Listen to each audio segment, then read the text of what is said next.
Welcome everybody. Another mic on stream. Very exciting, and thank you so much for the follow also. That follow actually brings me to 100 followers. So thank you so much, Salacious Rat. I really appreciate it. That's a nice sort of benchmark for me. Hey, hello Payload Drop, welcome back. Glad you're enjoying the vibes. And welcome Yuri, of course, too. Everybody else.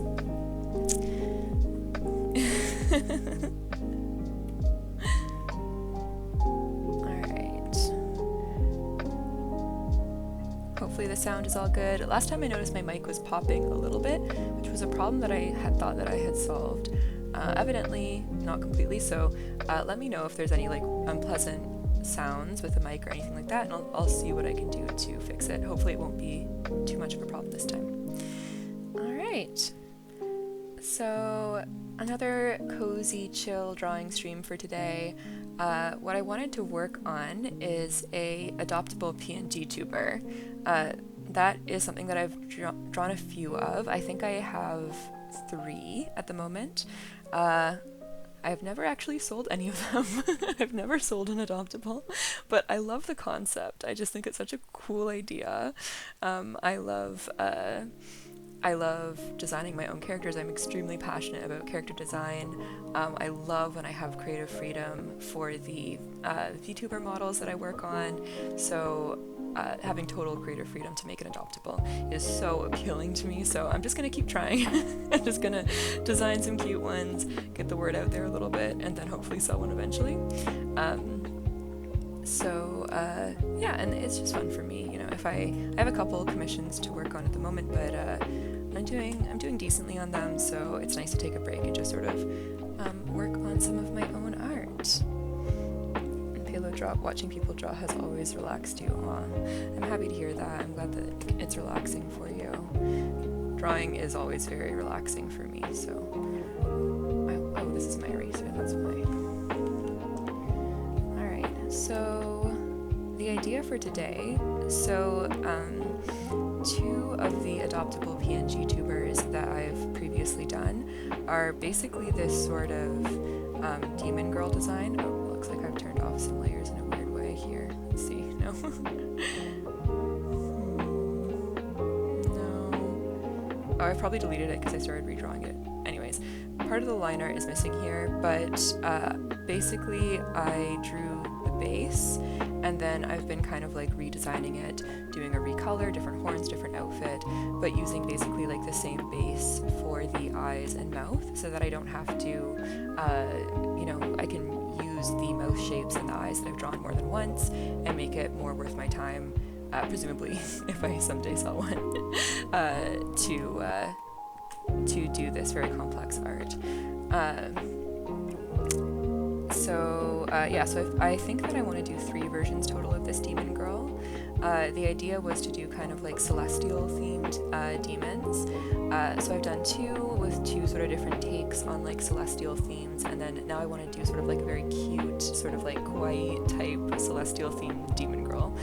So that's sort of the plan for today. Payload Drop, is there somewhere we can see all your adoptables?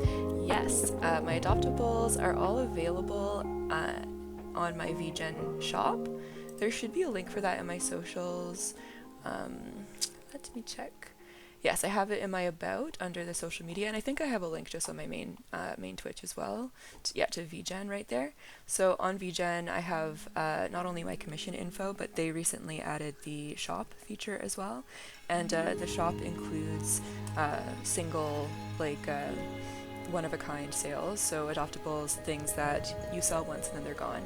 And the pngtubers that I've got up there, so rather than a lot of adoptables where it's kind of just the character design, it's actually all the art that you would need to rig pngtubers. So it has the base pose, and then it has a pose, 1 extra pose, and then expressions, mouth shapes, that kind of thing. So it's not rigged, but it's ready to rig. So all divided up in the layers that you would need it to be. So anyways, that's the concept. The music is overpowering. Okay, I think, let me turn down the music for you a little bit then.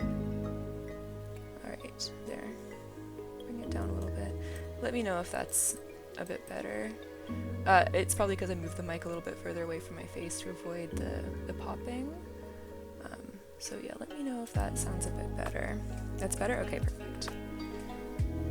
Alright, so the other thing is that some of these, the two original demon girls that I drew was actually in Procreate. So as of yet, I don't think that I can actually capture Procreate for a stream. People are gonna go look at my VGen. Awesome. Enjoy. Yeah, so I'm switching it over to Photoshop. I really love working in Photoshop anyways, but it is different brushes than the ones that I originally had access to, so I'm going to be kind of redoing the line art as well. So yeah, let's just get started. I'm going to pretty much do like a single, well, we'll see what I do. I'll do kind of what I do with VTuber models, and I will kind of do a combination of all the art on one layer and dividing it up a little bit, whatever feels sort of most intuitive. I don't want to be tied down by trying to divide up all of the art as I'm going. Sometimes that can feel a little bit restrictive and make the art look a little bit stiff. So I want to keep it feeling sort of organic and natural, which means just, you know, drawing it without thinking about formatting, at least for the first pass. And then some things just make sense to do in a different layer. I just know that it's definitely going to be in a different layer. It'll be way easier if I just divide it up now. So that's kind of my my system.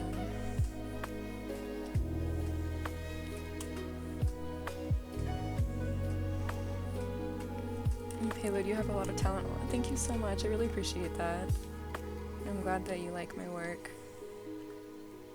Yeah, I've been drawing for a very, very long time, for my whole life. And I've been a professional artist for quite a long time as well, but I'm kind of new to the world of VTubing.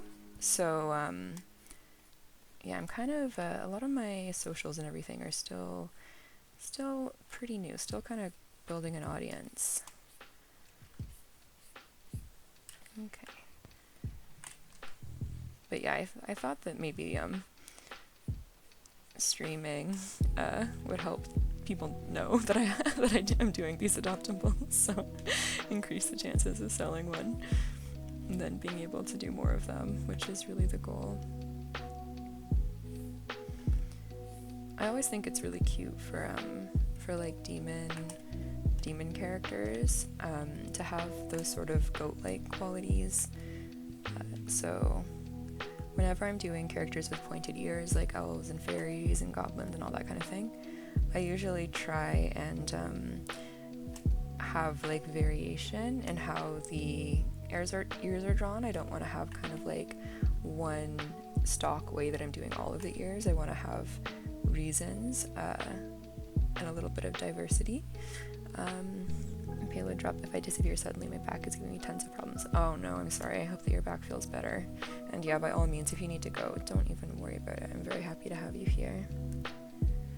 Salacious Rat, welcome. This is so interesting. I'm glad you think so.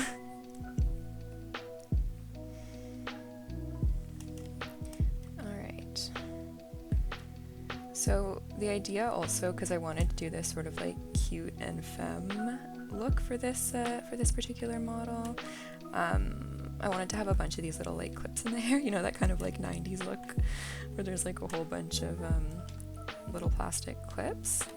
That was what I wanted to sort of go for, so I'll do the hair obviously first and then that afterwards, but we'll see if I might still change the design as I go. We don't know. We don't know what's gonna happen. Okay, get a horn in there. Now, Salacious Rat, I wonder if, looking at your little emote there, I feel like you might be Crumb, who is my VTuber child.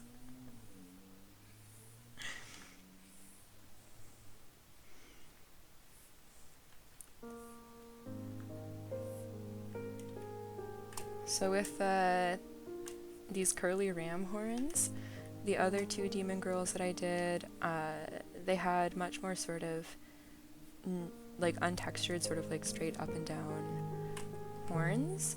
But with ram horns, I feel like I always want to give it that kind of texture that's a little bit more realistic. Yes, it is. Welcome. Good to have you here. I have all of my VTuber children. I have up on the top bookshelf up there. You can see the sort of spell books that I used to create each of them. So you're up there. You have a little piece of cheese on the edge of your on the spine of your book.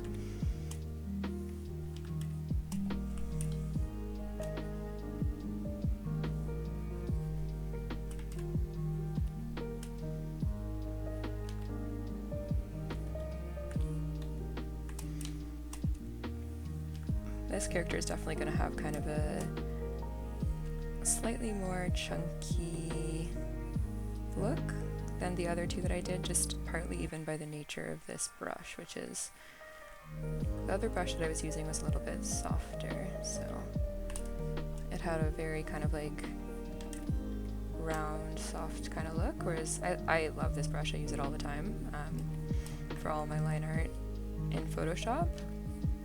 I love the texture, it's very forgiving.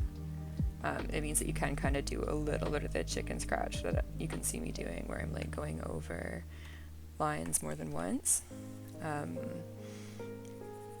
It's easy to like connect lines, like redo just a little bit of the line and then add on to it, so I love the texture for that reason.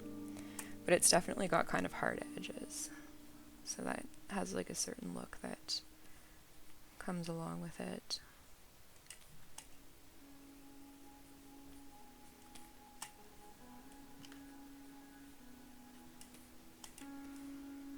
Okay, cool. And Salacious Rat, the bookshelf is so cute, thank you. Yeah, I want to eventually fill all the shelves with more and more stuff that's sort of like meaningful in some way, but I just need to stream a little bit often and come up with what some of those things will be.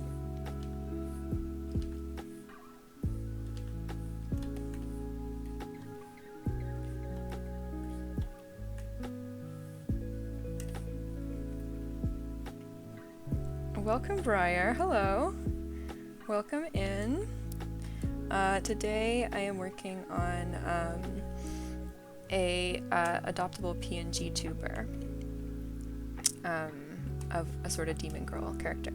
So it's to match two that I've already done, which I know that you know. I wanted to do like a series of 3 of that sort of like demon girl design with the sort of like celestial vibes, and I wanted to do basically like 3 different interpretations of like celestial as a theme. So this one I wanted to be kind of like the cutesy, like chunkier, retro kind of vibe. So yeah, that is what I'm working on.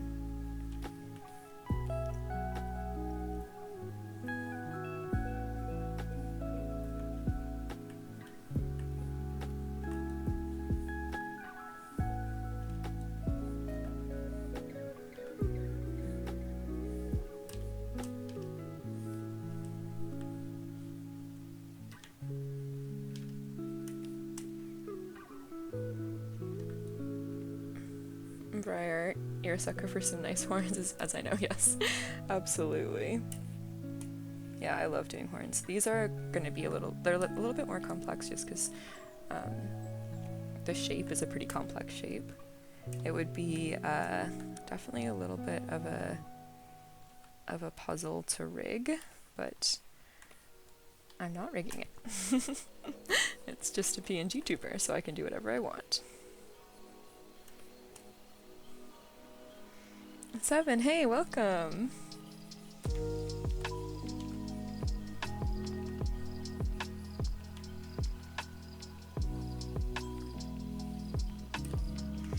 Both of the other versions of the design both had white hair. They had different sort of like color palettes otherwise. But I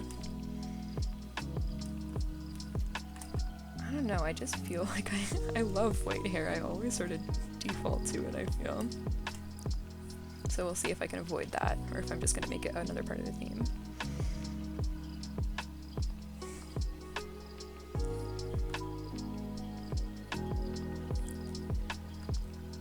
I'm doing pretty good. Thank you for asking, Seven. Had kind of just like a relaxing day working on some of my rigging commissions, which are a lot more complex. I don't like this. I don't like how this hair is. I'm just gonna come back to it. Actually, I'm probably gonna have to do another level of sketch. I don't think that I tied this down enough. Let's see. This is always sort of a thing, like I will, you know, my system is to do a sketch, like a pretty rough gestural sketch. My first sketch will be like insanely gestural. Like if I was drawing this for my first sketch, it would literally be something like this. Now I need to get that out of there. And then I'll, you know, lower the opacity on that, and then gradually, you know, over top I'll do another like tighter, like more specific sketch, and then I'll lower the opacity on that, get more specific, and I'm always trying to get away with like doing a final straight from the roughest, sketchiest one, and it's always better if I don't do that, and I actually like take my time and work out some of these problems, like the shapes of this hair, before I get to the final stage. It's always better for the final result, but I'm always trying to get away with it still. I'm always like, nah, I'll just use my instincts. Briar, you know the high thick braid like the girl from K-pop Demon Hunter? Yes, Rumi, I do know. You feel like that could look good with her horns. Yeah, that would be cool. Actually, it's interesting, like, horns present a lot of problems for hairstyles. Like, once you start actually trying to, like, translate them into 3D and be like, okay, how would this actually work? Like, what is physically happening here? It becomes clear very quickly that, like, there's a lot of hairstyles that just, like, absolutely wouldn't work with horns. So I had sort of like very roughly sketched these sort of like pigtails. So maybe I'll try the pigtails, but if it feels like it's really not working and like parted hair into like two pigtails is not going to really work, then that's a very solid idea. Like the big braid would definitely just physically work. Ryer, that's why I was like, fuck it, wrap them around the horns and make it messy, which is arguably even harder. It is gonna be something to rig for sure, but I feel like that is also sort of like a cheat that a lot of people use when they're designing horns, especially for VTubers who are going to rotate, is like, if you have a section that just looks weird, just put hair over it. Just like cover it in hair and then you don't have to worry about it. Okay, where would this go? It would be kind of like this, and then maybe like here.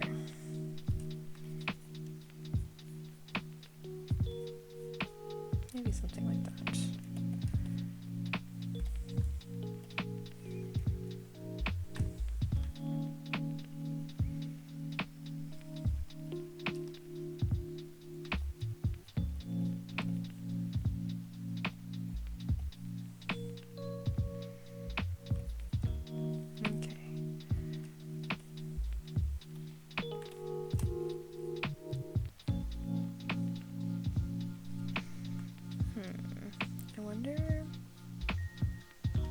It's too complex to do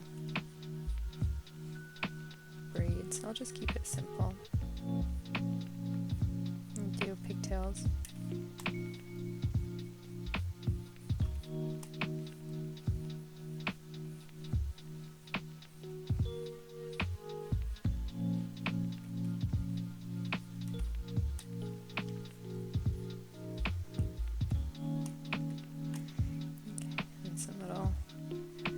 obligatory little side hairs here.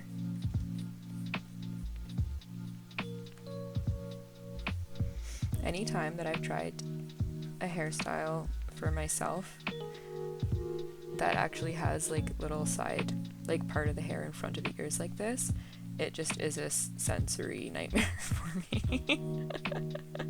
And I'm like, no, I really, really want it to be tucked behind my ears. But it looks so cute on characters.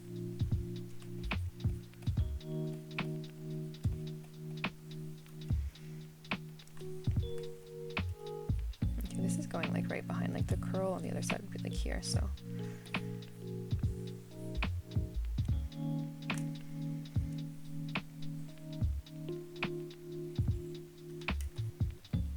Okay, and then the pigtail on the other side. Alright, I'll try that.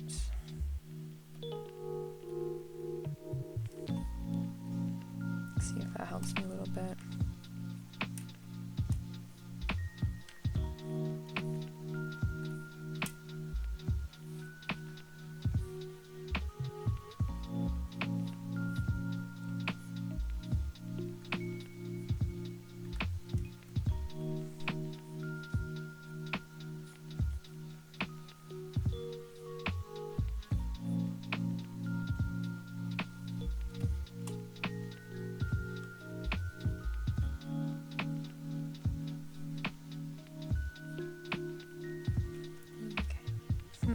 I'm still not totally sure about this.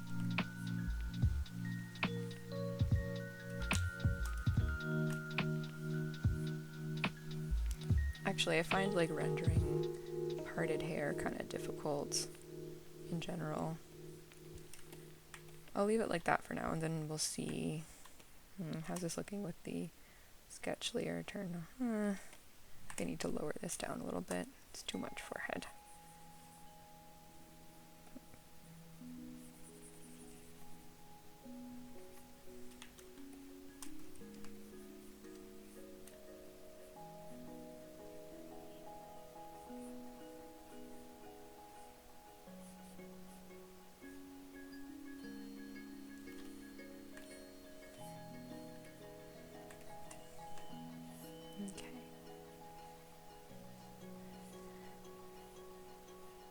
Yeah, this would be kind of like wrapping around the horn actually, wouldn't it?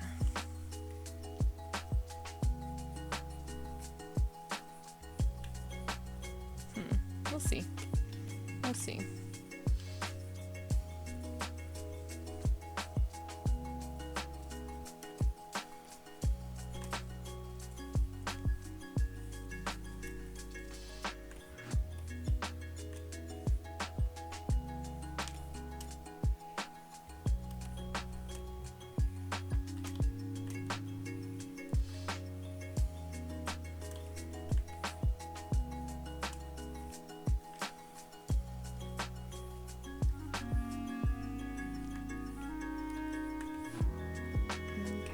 That looks okay.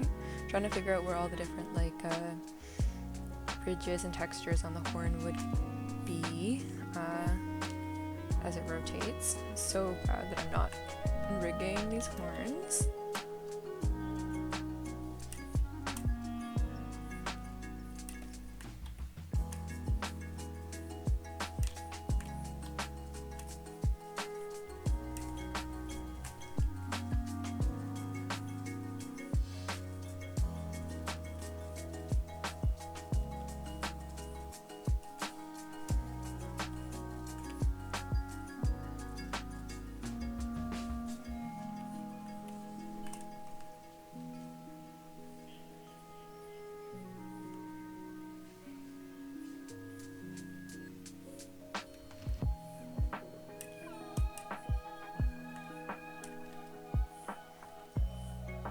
It's nice everybody had Thanksgiving meals yesterday.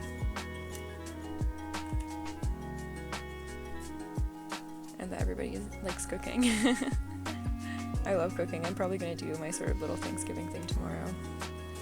I'm also in a part of the world where it was Thanksgiving yesterday.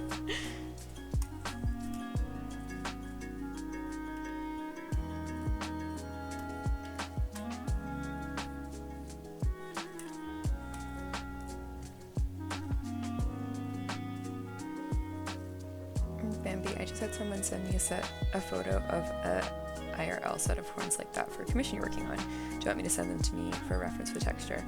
Sure, if you want to. That would be cool. I'm always down for reference. I'm a big reference supporter. And that's cool that you're working on a commission for with this type of horns. I hope that you're not going to have to rotate them.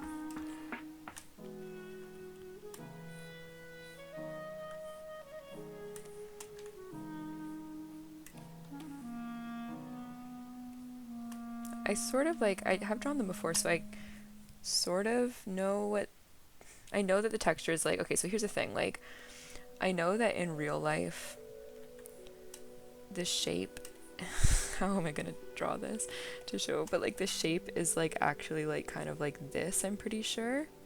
Like this, where I just sort of have a line, is actually like a huge ridge that like scoops, and it's kind of like almost flat on either side, and then goes kind of like this. But the thing is, that's really complicated. It's really complicated. It's like a really weird shape. I guess if I found a reference that was just from this exact angle, I could kind of just like copy it, so that would be useful. But I'm also fine with the kind of like, where's my liner? Okay, there it is. This is what happens when you don't label anything. But I am also okay with doing like a simplified version, like, you know, it is sort of a cartoon. So, and Briar, luckily you're just making a leather handbag to match the horns. Okay, cool. So you don't actually have to draw the horns at all. Yeah, they're crazy. They're just like a crazy shape.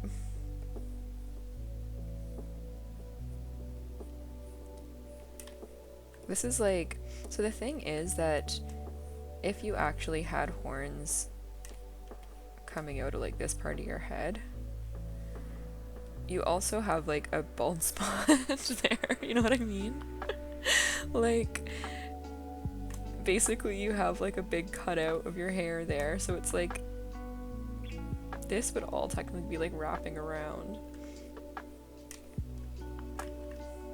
I feel like cosplayers are familiar with these problems more than like artists. Trying to like make real life versions of these horns that like kind of can't exist in 3 dimensions. And Briar, early onset demon baldness. Yeah, exactly. But I don't know if it, you know, I think it would just be normal for them.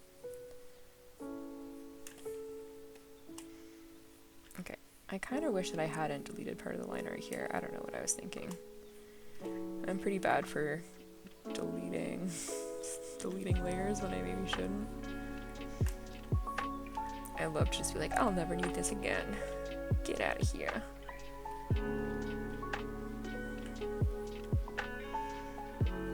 Briar, no one is ready to admit that a pompadour is the only hairstyle that truly makes sense for a demon. Oh my god.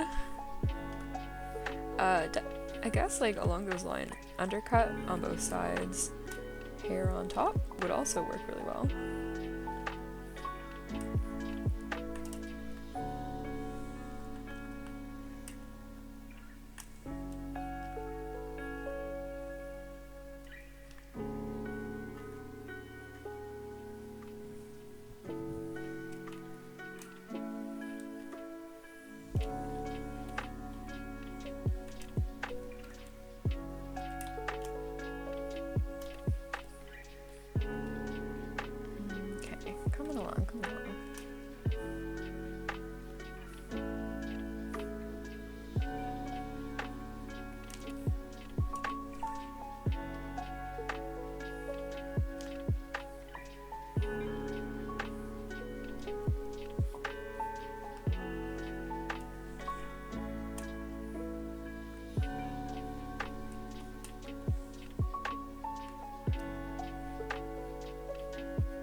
You know what? I'm gonna label some things.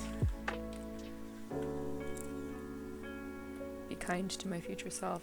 Is this layer even anything? It's an empty layer, guys. Okay, this is the sketch layer.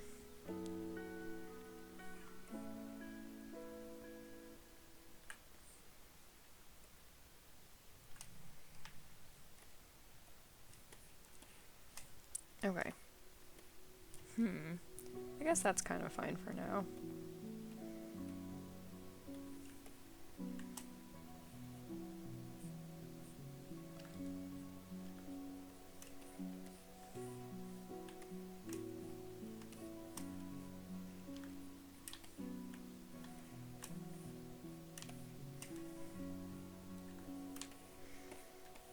Okay, cool. Little side hairs. Maybe I'll do a bit less little side hairs than I had in the sketch here. Briar, the pigtails are looking good on her. Thank you. Yeah, I wanted to also like make sure it was really differentiating from the other two designs that I did, both of which actually have like high ponytails. One with kind of like thin little dreads, and then one with sort of more wavy hair. But they're both kind of like high ponies. So I wanted to definitely like not do that, do something really different. Yeah, I think this is too much hair.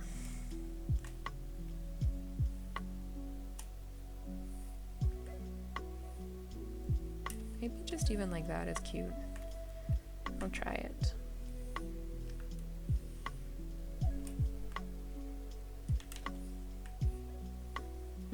Yeah, I think that's good.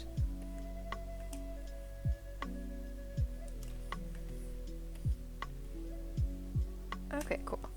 So I'll do, now it's the time when I actually do kind of have to think a little bit about how I'm going to divide up the art, because the hair will be on like a separate layer. Some of the hair, not all the hair, the part of the hair that might bounce, so the pigtail part will be on a different layer.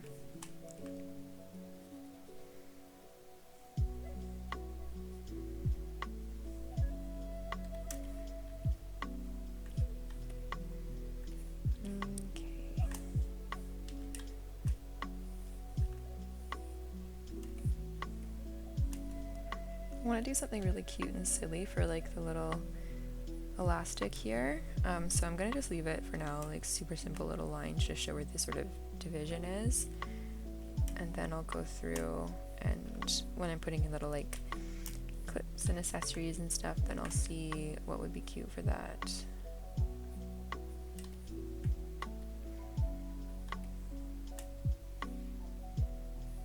This part here, sort of like where the back of the neck transitions into the head, also is something that's like a little bit weirdly challenging for me.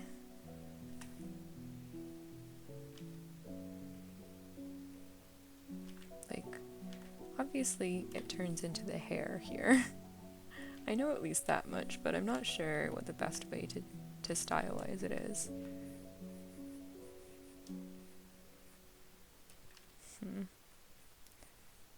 This classic kind of zigzag line, maybe.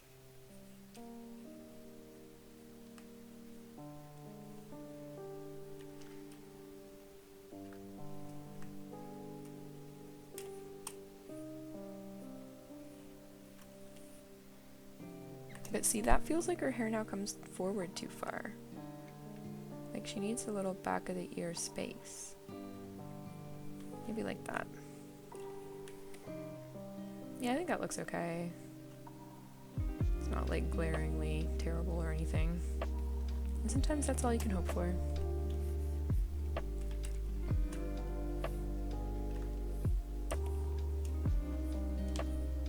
Okay, I'm gonna do her face next. And honestly, like, I'm pretty much tracing what's there.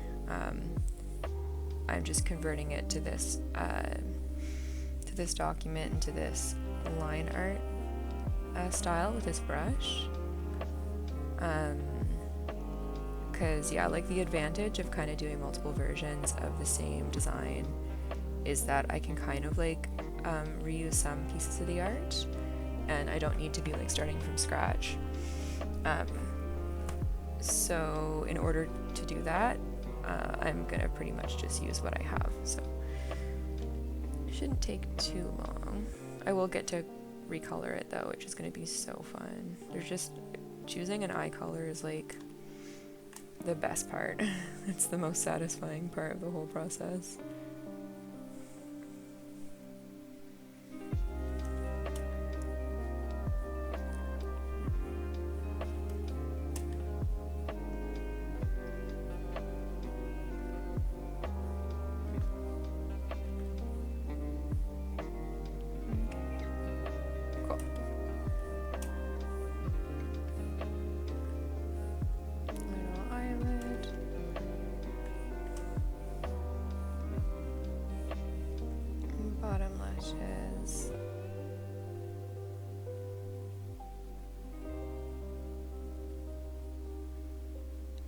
I have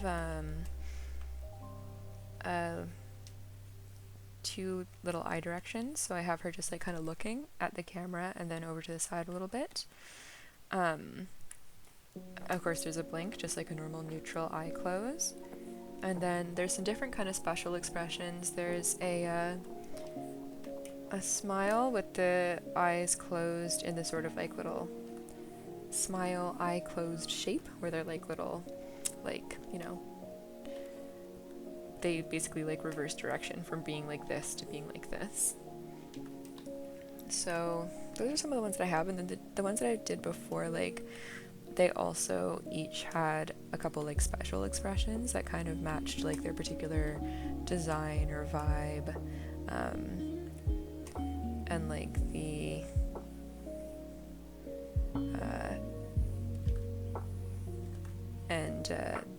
sort of like, yeah, the sort of interpretation of the theme that I had for that particular character. So the first one I did, which is just like the sort of red demon girl, which has a very like retro celestial theme, sort of, and by retro I mean that could mean so many different things. This one's also kind of retro, but that one was more like maybe 20s or 30s, like kind of Art Deco style, like lots of like little metal gold stars, that kind of thing. And she just had like little sort of more like demony little flame eyes and a little like forked tongue expression, like a mischievous little smile with a fiery forked tongue. And then I did the second one I did was more of like a kind of oracle, like silvery kind of celestial with like constellation freckles that were kind of like glowing. And she had kind of like a glowing white like oracle eyes kind of special expression. So I actually haven't really thought about what I would want to do for this character, but I also haven't really designed the character yet, so that'll be one of the last things. Just kind of like look at what I did and decide what kind of like special expressions I want to do.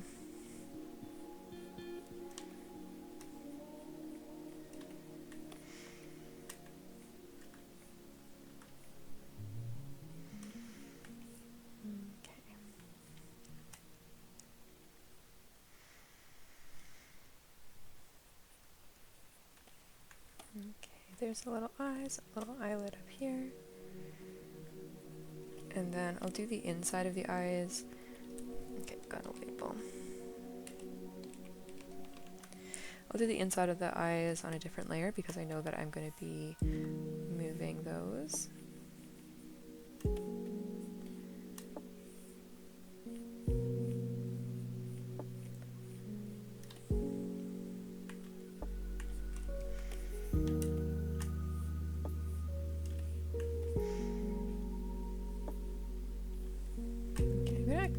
A little bit more, I think.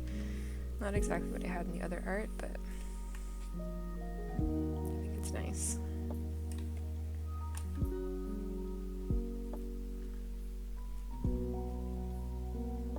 Get a really, really thin little like whisper of a line here. Yeah, that's good. Okay, brows on their own layer too. I'll label the irises.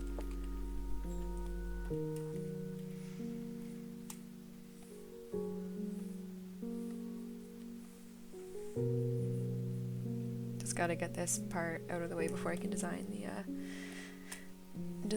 outfit and have a little bit more fun with it.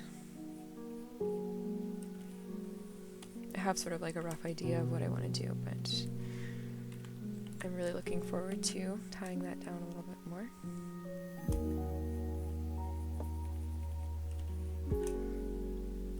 Alright, and then the mouth is also on its own layer, since there will be a lot of different mouth shapes for, you know, talking. One of the main things that pngtubers do. Alright, cool.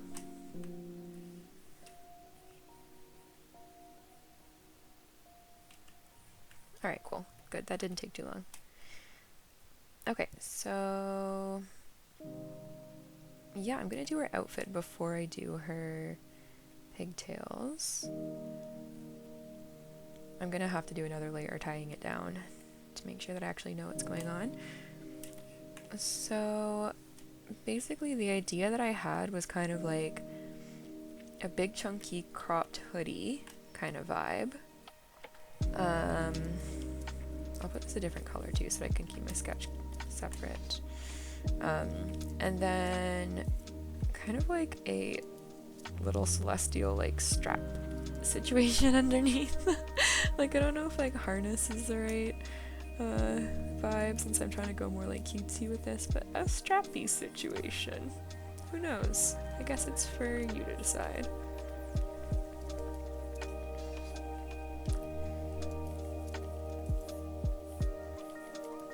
So yeah, I'll try and like work out the actual shapes now and do like a tighter, whoops, a tighter design here.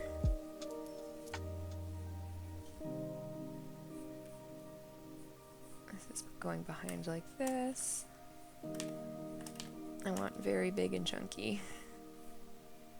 And then maybe we'll do like some of these cute like oversized kind of drawstrings at the front. Make sure that the front is actually in the center where I want it to be.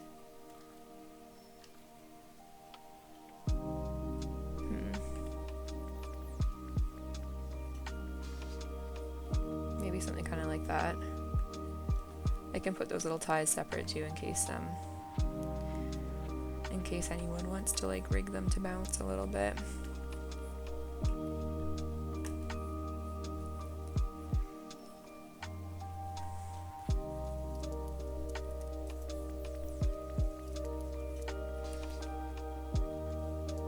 Okay.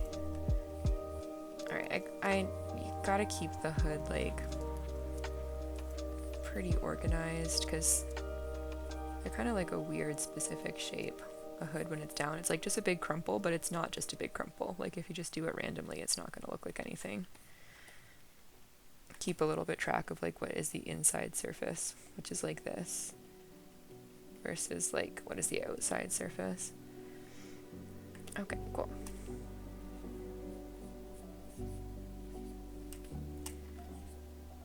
Some of this is going to be covered by hair, but since it'll all be on separate layers, I still want the clothing underneath to be like fairly complete so that we don't run into any issues with the layering. I draw big rolled up sleeves so very often. Oh look, it's going off my canvas. It's not ideal. So very often I draw the big rolled up, crumpled up sleeves, and it's another thing where I'm like, I've looked at lots of references and I kind of know what I'm doing, but I feel like it's something that I could definitely improve. I pretty much always do the same like wrinkle shape, which is like the big kind of zigzag main wrinkle and then like collapsing down into like the smaller wrinkles. And then this would be like in, yeah. It's another thing where it's like the temptation is to just be like, oh, like how do you draw this as just like a texture? Like what's kind of like a trick that you can do? Like what kinds of like little squiggles do you draw that makes a wrinkly folded up sleeve look how it's supposed to? And the answer is always just like, there's probably some like shortcuts or like there are like some little like visual like shortcuts that you can take, but like overall the answer is always going to be like, you gotta picture it in your head what the actual shape is, and then draw the actual shape and like understand it in 3D, and it's always the same boring and infuriating answer to that kind of thing.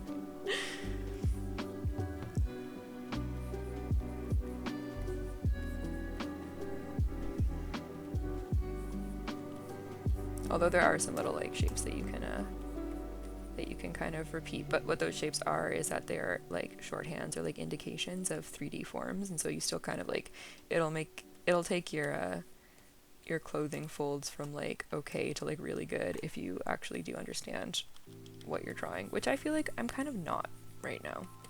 So I'm gonna start again. Maybe I'll have to look at a picture.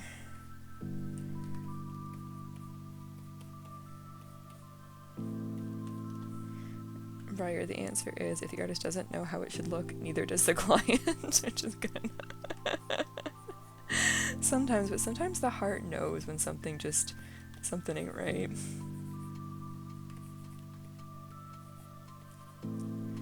Even if you can't quite describe what. Okay, so that's gonna be my big general shape. Lots of crinkle wrinkles in there, and then a little bit more stretch it out on this side.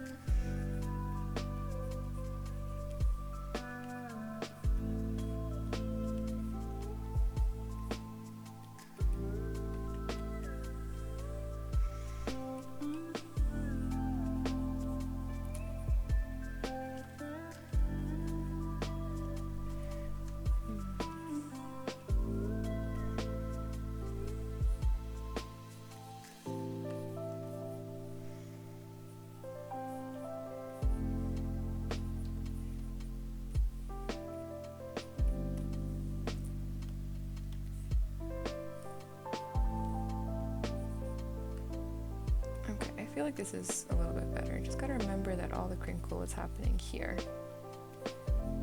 And then, I'm gonna look for a quick reference.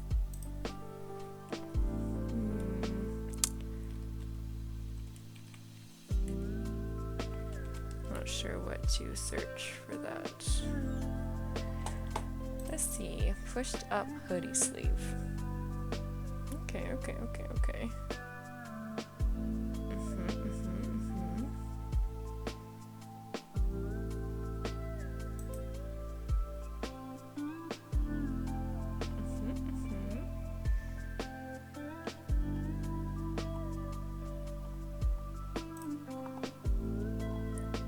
Okay, I see some kind of good ones. Okay, I'm gonna try this. I think I'm like pretty close, but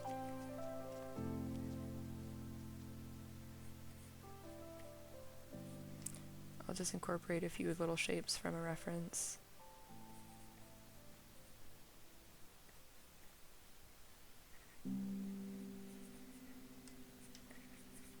Okay, cool.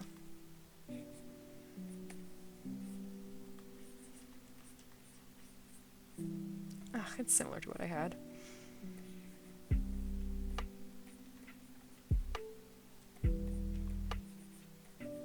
Okay, I'll say that's fine for now. It's easier on the other side because it's not bent.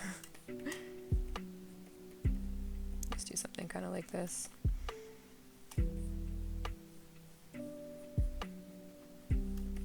Cool.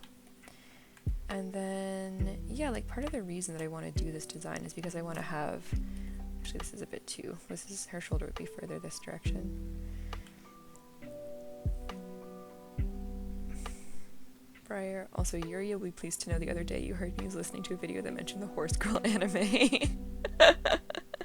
And from the other room you shouted Simbuli Rudolph to that particular still. Yeah, shouting Simbuli Rudolph also has not, is still very much a part of my vocabulary.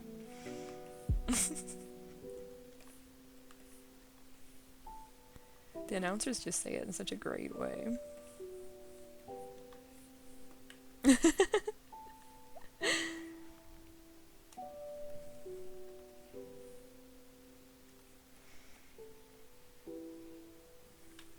Has anyone else seen the horse girl anime. What's it called? Umasume? Something like that. It's very wholesome.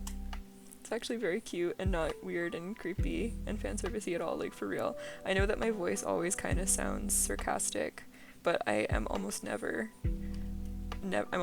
being sarcastic, for real. It's cute. It's like really nice.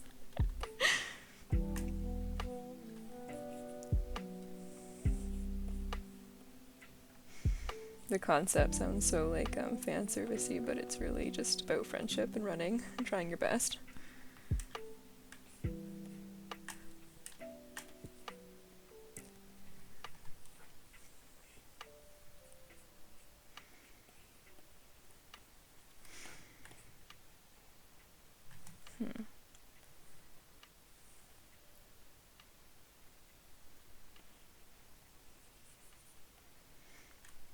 Yeah, you love horse and eating nice food. And that's why your favorite horse is Ogurika, right? That's the horse who loves to eat food. Yes. A combination of interests.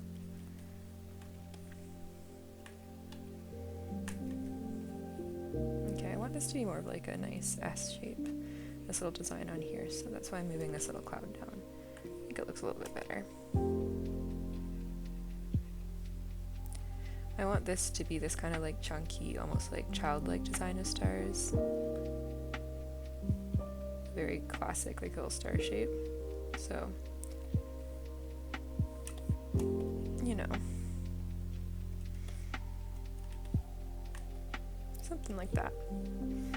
Okay, cool. So, for this kind of like a strappy situation of indeterminate nature,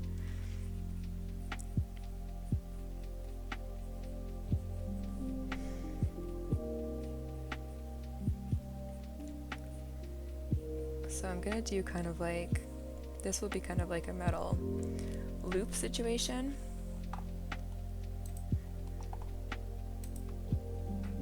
Okay.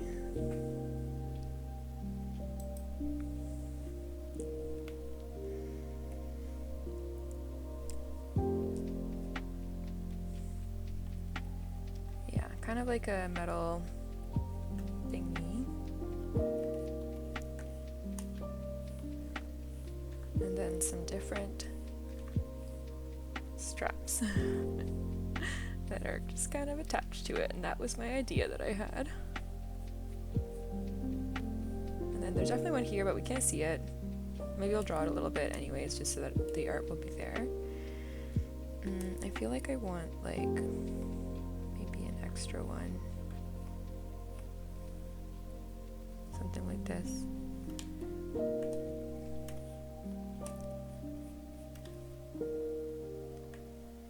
Cool.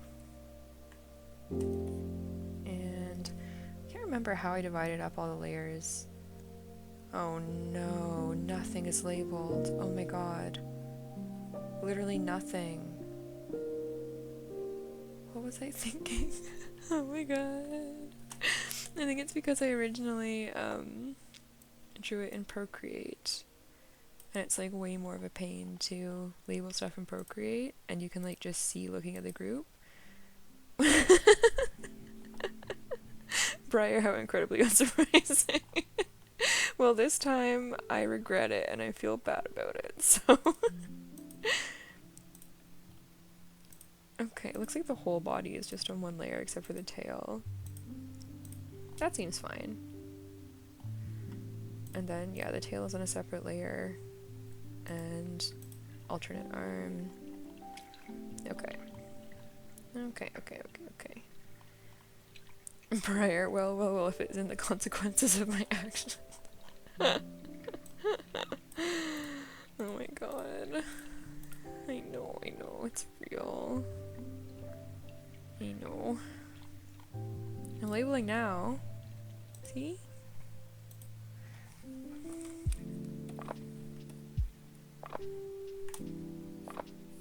Okay, this was gonna be just some pants. I didn't, both the other ones had like skirts or dresses.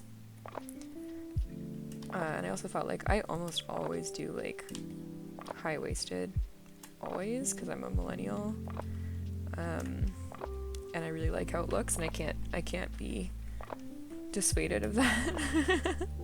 But for this one, just for the sort of vibes, I was like, I want to do kind of lower-waisted, and for contrast with the other designs. I'm gonna look up what the waistband of jeans looks like.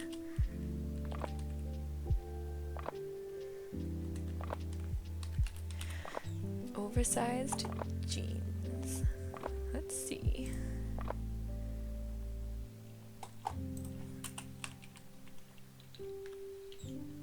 Oversized jeans waist. Okay. Okay, cool.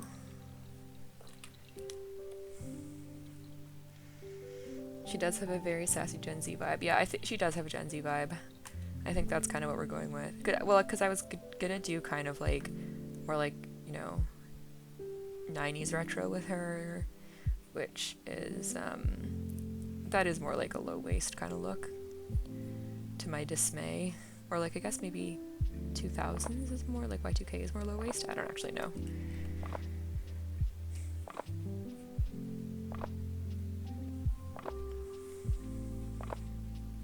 It was kind of, low waist was in fashion when I was in like middle school, and even then I really could not get into it at all. I felt so self-conscious in low rise. I do not like it.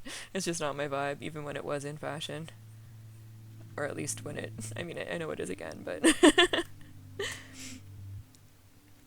right, yeah, Y2K was the baggy low waist. Yeah. Oh my god, there was also like tight low waist at some point though. Horrifying. Baggy low waist, I actually think I can get behind a little bit more. Like, I think I do like how it looks. I just feel insanely self-conscious with my tummy out like that.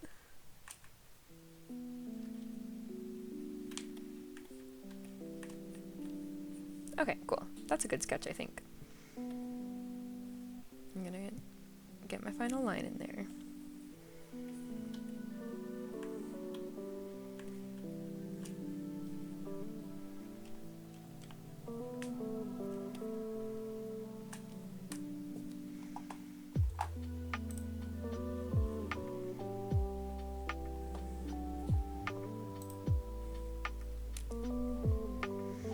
The 90s well-fitted light wash denim jeans. Yeah.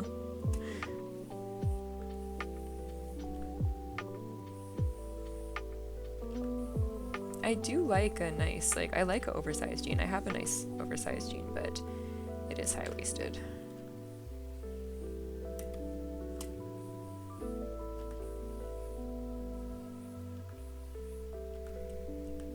Were they really starched in the 90s? That's crazy.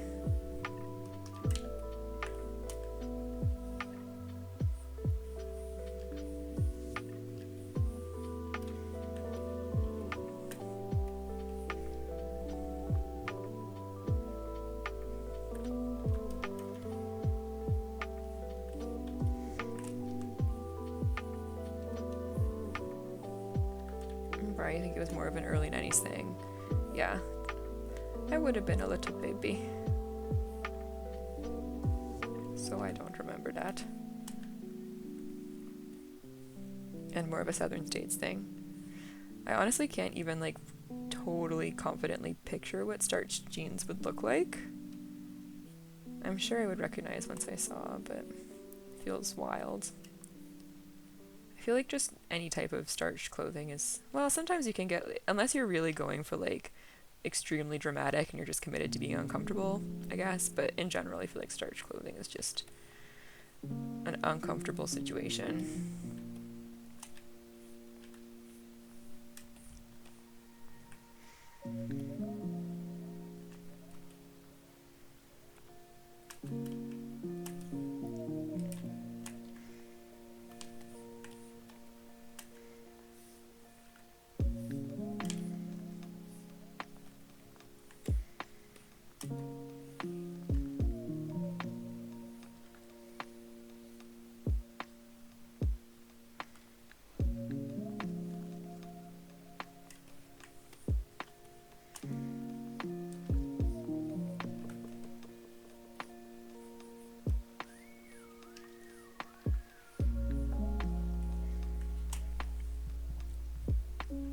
Briar, these clothes fit great, but what if they were hard? Oh no. That really is how it be. I don't want that.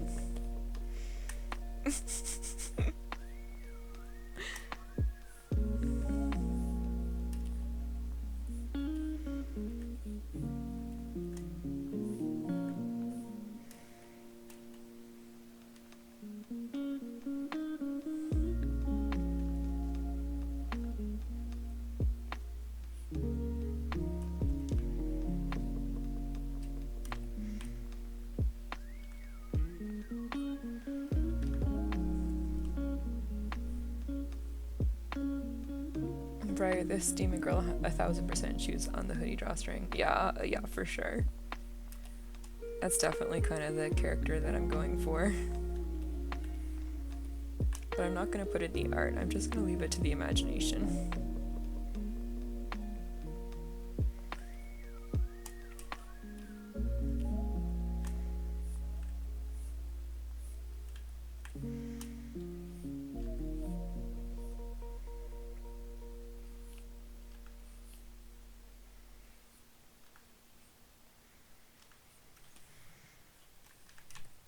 More clothing folds, kind of tricky.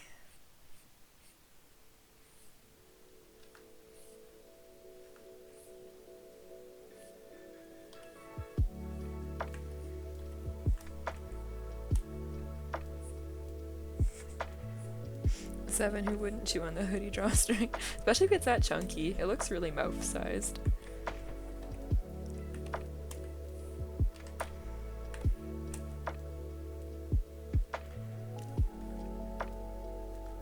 Actually, I should draw this complete because the head is going to be on its own layer as well to move up and down a little bit. Or at least to potentially move up and down. How it gets rigged is not my business, luckily this time.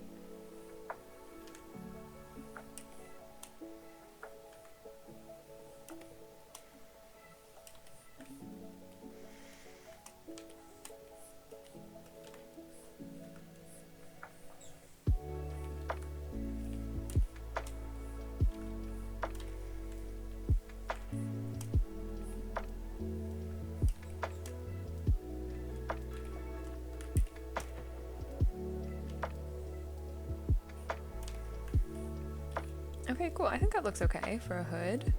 It's hooding. Okay, now this dreaded hoodie sleeve.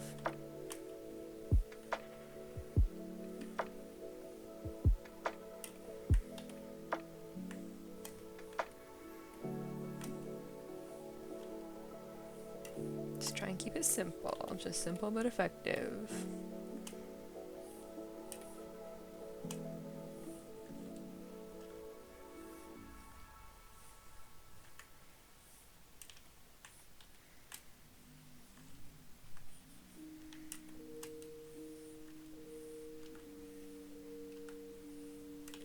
Okay, cool. So far, so good.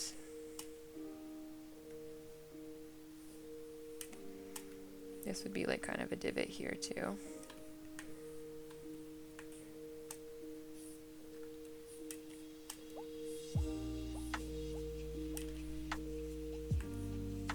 Okay, okay.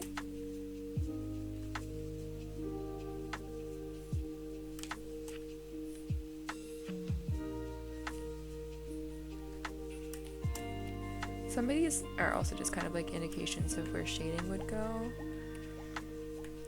Sometimes I'll like draw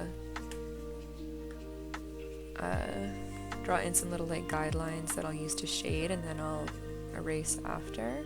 I'm not sure if that's going to be the case here, but just when you're like thinking about the shape, putting in those little like lines can sometimes help you just like visualize it and remember what you're thinking for when you go to shade. Because of course the shading and the rendering is what really sort of takes it into the realm of like lighting and like gives it more of that kind of form. can't remember. These designs do have a pretty simple rendering style. Like, they're not really like painted by any means. They do have a bit of soft shading, but not enough to really have like a super strong light direction or anything like that. But enough to kind of give that indication of what's happening with the clothing folds.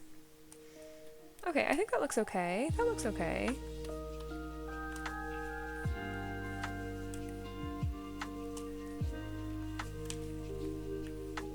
Yeah, sure.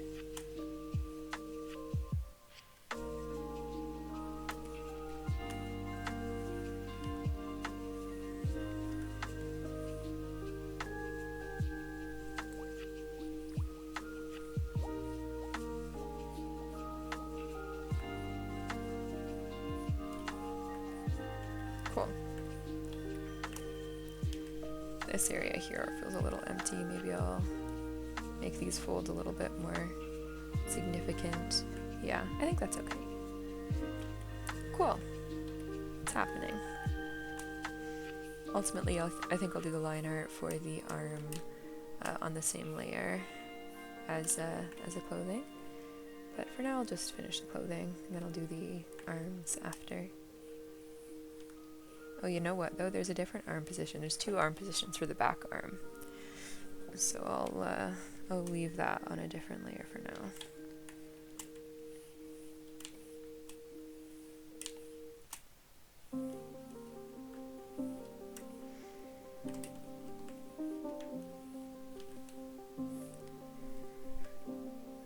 Okay, cool. This part is way easier than the hood or the arm.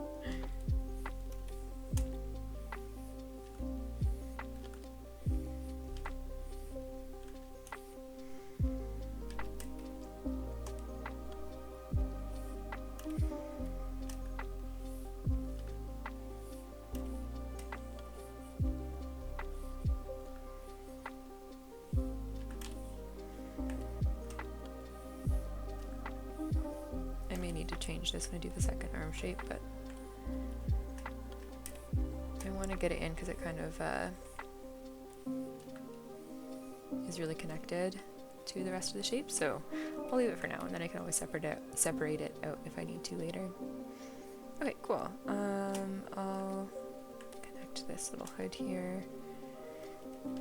Can't forget. Okay, I'll do the arm now. Again, this hand is just going to be pretty directly what I did, just going to use my sort of previous work. And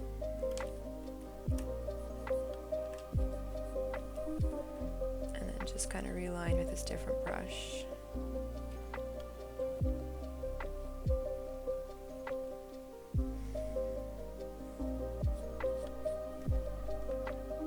Is anybody else working on any drawings or working on anything tonight, or just sort of like chilling and relaxing?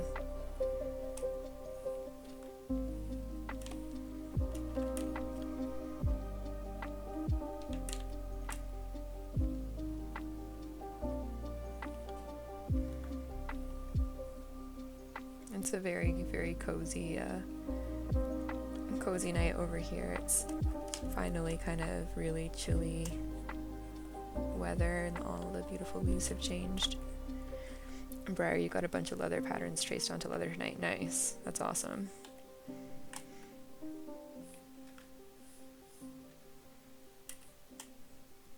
Absolutely pooped after getting that done though.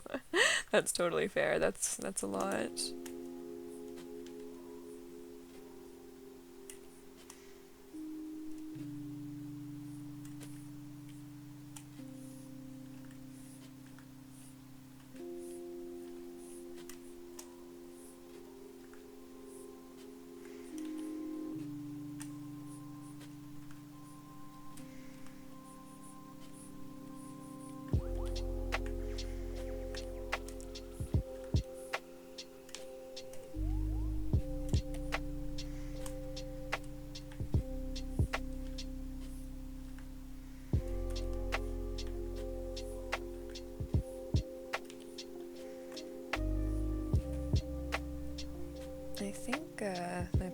this will be to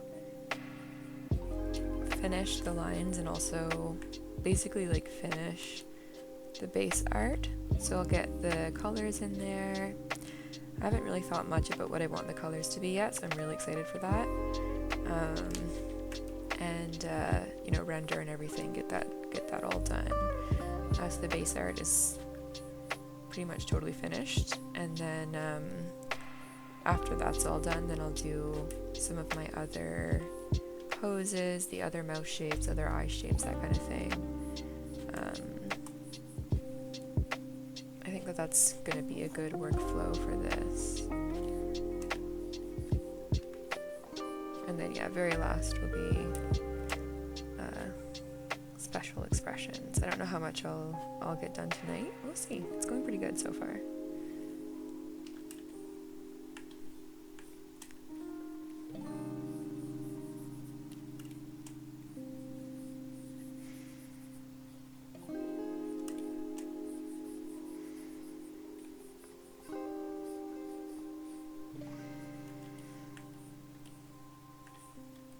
Cool.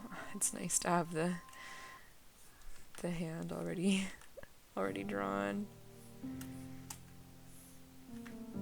It's always something that I really have to take my time to work through.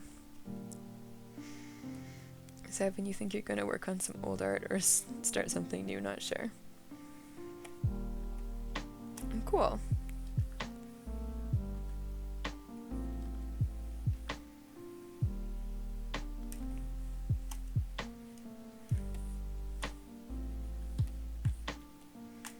The temptation is always to start something new, I feel. That's like the most fun part, is the imagining in the starting stage, and then once things get challenging, it's like, this could just stay a work in progress.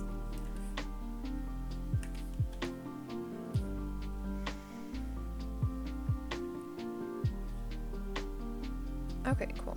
Maybe I'll do this, let's see, upper torso lines. I think I'll do this on another layer. I don't really totally know if I'll separate them, but my instinct is just to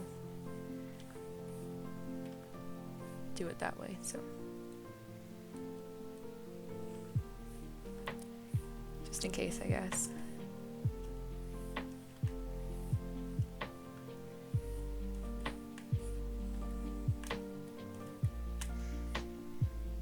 I guess the art that I'm referencing, she had like a little dress on, wasn't her tummy, so I'm gonna have to kind of draw a belly button and stuff.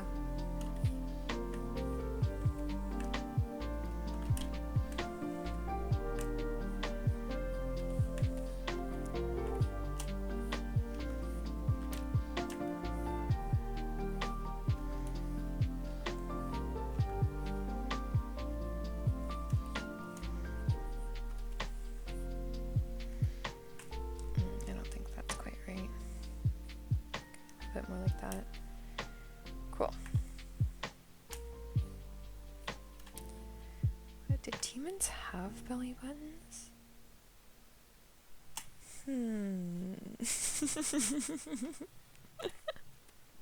I guess if you start going down that route, it turns into a little bit of a like, why does a demon have, you know, any sort of like super humanoid feature? But I don't know, for some reason belly buttons feels like so human.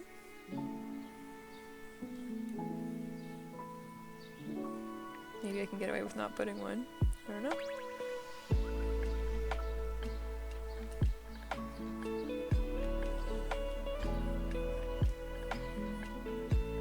I mean, she's kind of a demon, like I think she's like a demon girl, and that's how I'm sort of describing her, but she is also kind of just like a tiefling, to be fair. And the details of that would be up to whoever bought her, presumably.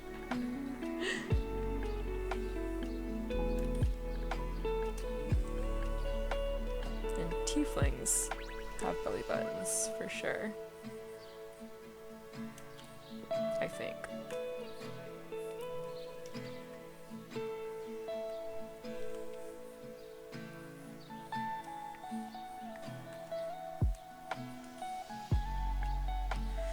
This is probably something that I should not just eyeball. But I'm gonna.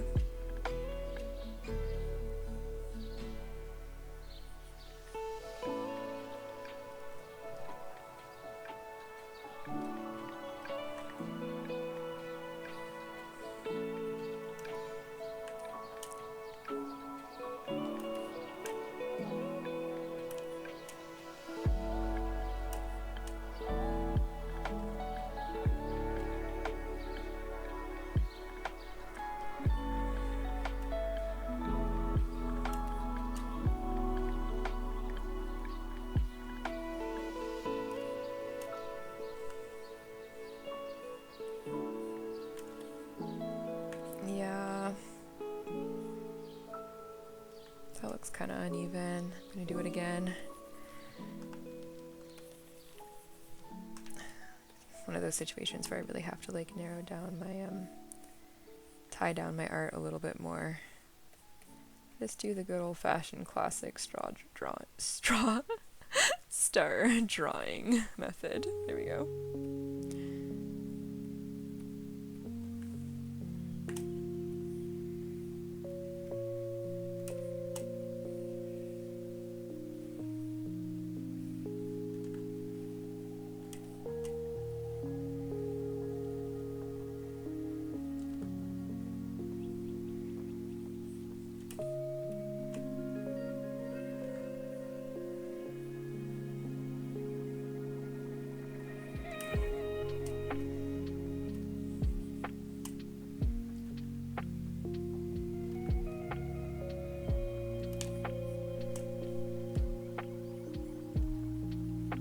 Yeah, this is better. I think this is looking better.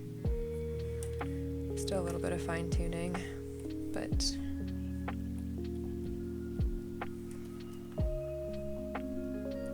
it's a little bit more, feels a bit more structured because I did it properly.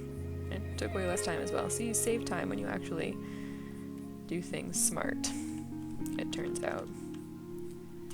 Always trying to get away with not doing things smart.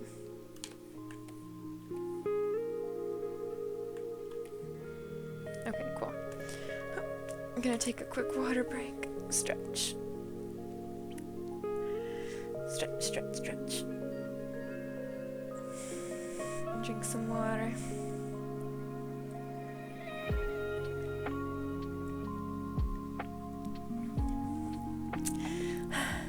That's better. Okay, cool.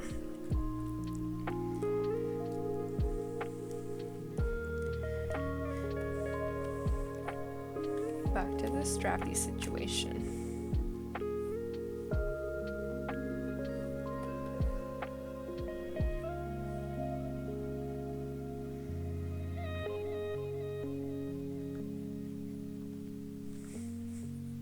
Seven, the sneeze was when you sneezed 3 times. Very fair.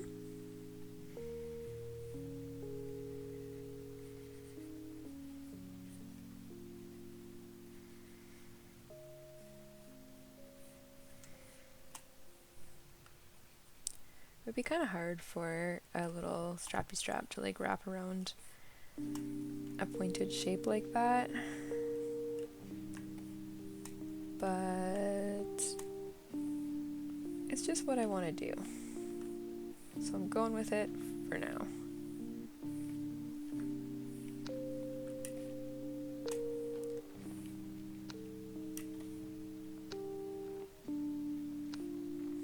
Yeah, I think that's okay. It's kind of still, maybe I'll just duplicate this. When in doubt. There we go. That was perfect.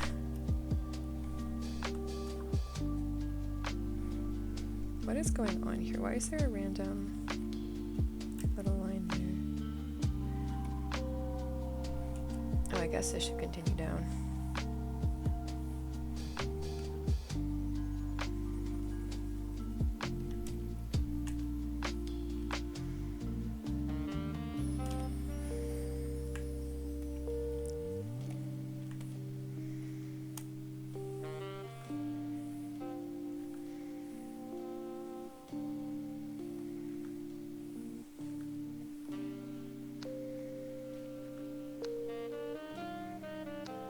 Not totally sure about that, but I'll just keep it simple for now.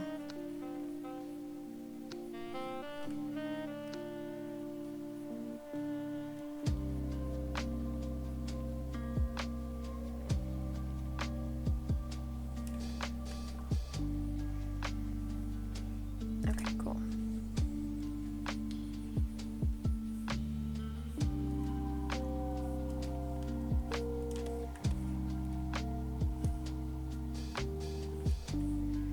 And then pants.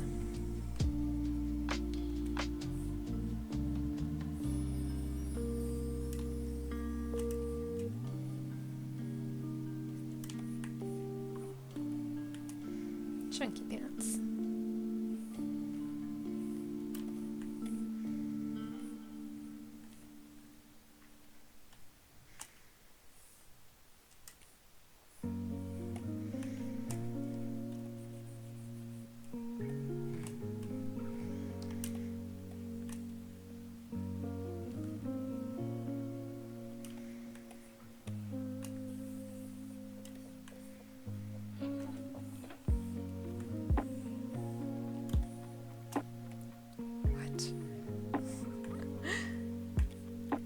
Okay, there we go. Cool. It's randomly zoomed in super close.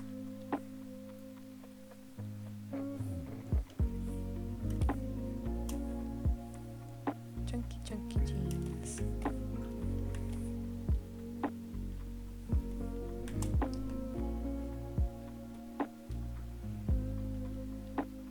Sort of random when I decide to give things kind of like dimension like this versus you know, you don't want to make it too complicated, like with the little edge of the strappy here, or like where it goes over the little thing. That is something where I'm like, I think it just looks better if it's kind of graphic. But for these, I want them to feel oversized and to have like a sense of kind of that like structure, like baggy jean kind of vibe. So I'm adding a little bit of the edges, giving it a little bit of the extra sort of like all little edges and thickness that will give it more of that kind of like 3D realistic quality rather than just graphic.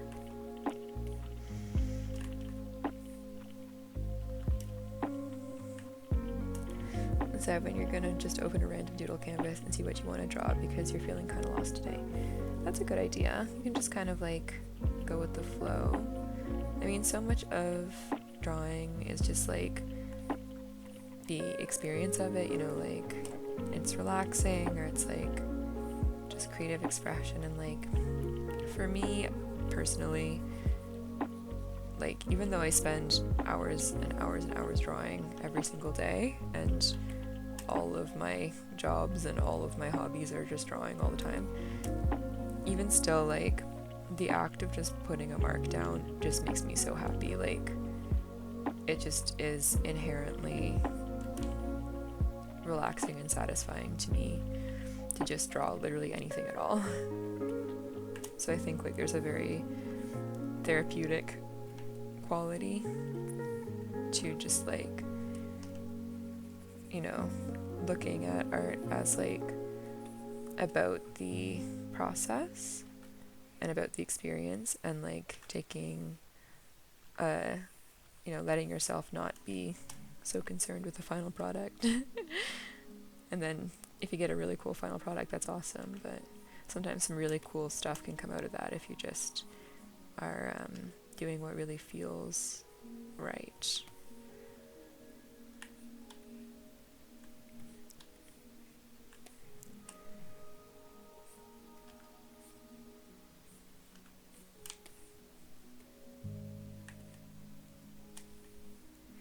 Yeah, that's why you like it when I draw, even though it's not the best. Yeah, I love it when you draw. I love it when anyone draws. I just love drawing. I love it so much. It delights me so much when people who don't really like think of themselves as artists or like haven't really spent a lot of time developing that skill draw. Like in a weird way, I find that it is such like a pure expression of self. Like when it's like sort of unfiltered in a way, like I don't know. And again, I know that My voice always sounds sarcastic, but I really mean it so sincerely. I love it. I think it's so delightful to just see like what comes out, like what like how people will express themselves who are not like used to expressing themselves that way. I think it's so cool. For one of my birthdays one year, I only had a couple friends who like weren't artists. Most people that I know are artists in some capacity, but a couple of my really like non-artist friends were like, oh no, I can't draw at all. I was like, the only thing that I want for my birthday is for you to draw a picture of me, and like it has to be sincere, like not as a joke, like your actual best effort, and like not because I want to like, you know, I'm not gonna make fun of it. Like it actually is so delightful and interesting to me. And I know it's also like, it always sort of, anyone who's like drawn portraits of people has probably had this experience of like when you draw somebody and then they like, either whether they like it or don't like it, they have some sort of reaction of like, oh, this is how you see me, you know, like for better or for worse. And, you know, I'm always like, no, like, no, not at all. Like, I'm trying my best. Like, I see you, like, how you look in real life. And I know that this picture is not, like, a perfect example of that. But, like, it just was the best that I could do with my skills. Like, it doesn't really, like, reveal how I see you. Like, it was just me trying my best. I wanted it to be perfect, and it's not. So it isn't even really like that. Like, it's not that I feel that what they draw is going to necessarily show, like reveal how they see something necessarily. But it will reveal how they relate to drawing as a medium, or like, it's just as interesting, like how people like put down marks and like how they like express themselves that way.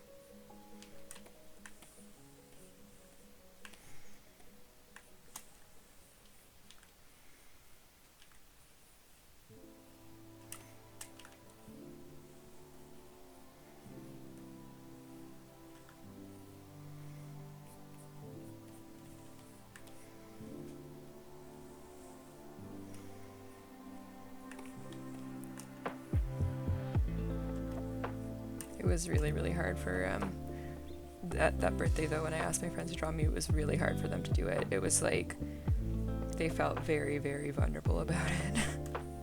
They were very, very nervous.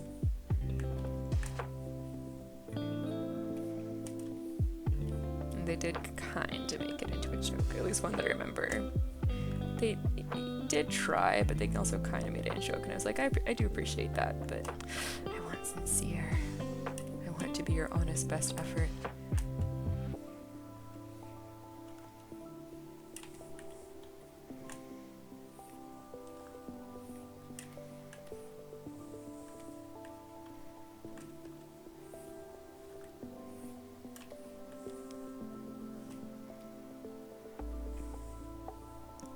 Okay, cool. This is coming along, it's happening. Okay, I'll label this behind arm. Okay, this is lower torso. And then I'll get the little pattern onto the hoodie.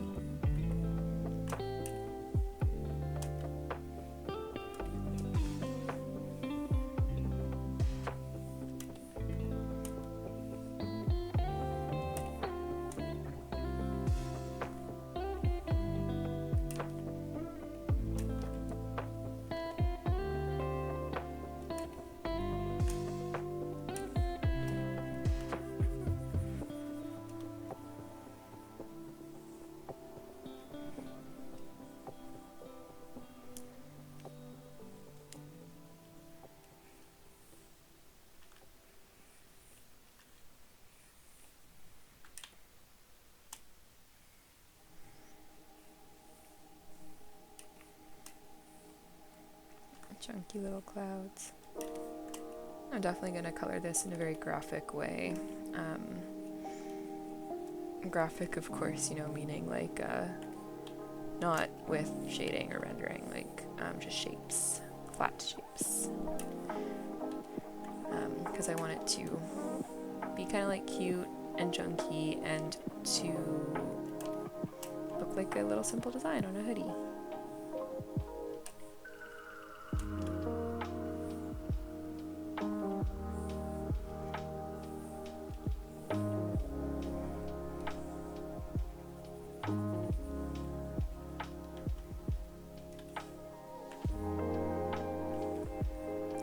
Cool. I'm gonna just freehand these stars. That's what my heart is telling me to do. They're gonna look a little bit like child drawings, but it's just what I want.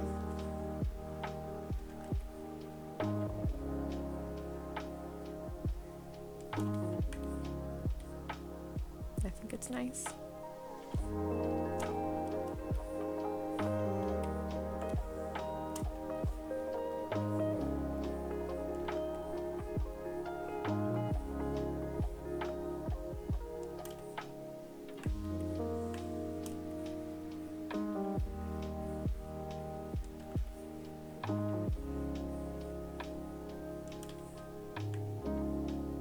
Also because I want them to be round stars. I want them to be like rounded at the edges and like kind of puffy, like wider. I don't know how to describe it, but like, yeah, like puffy.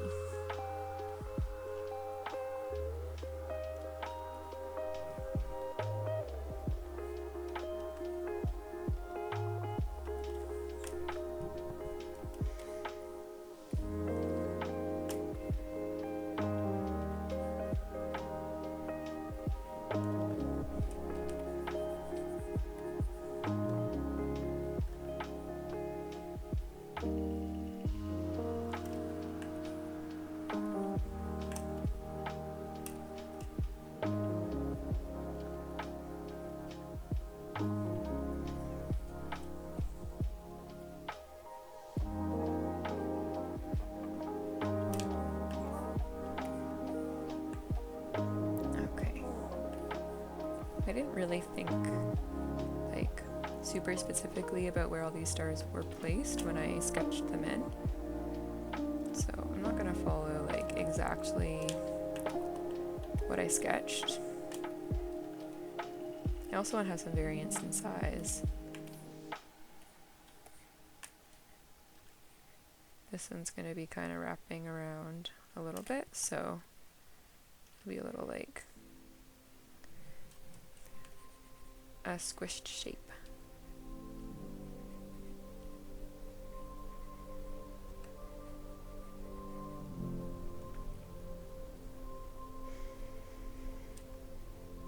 Yeah, okay.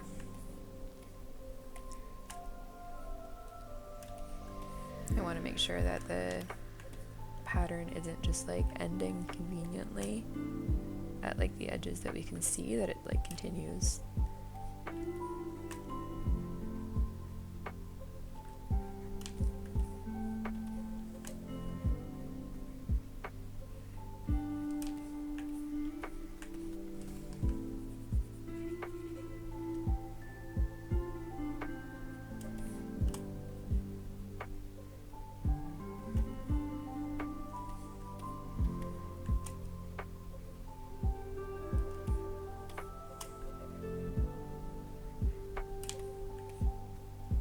Cool.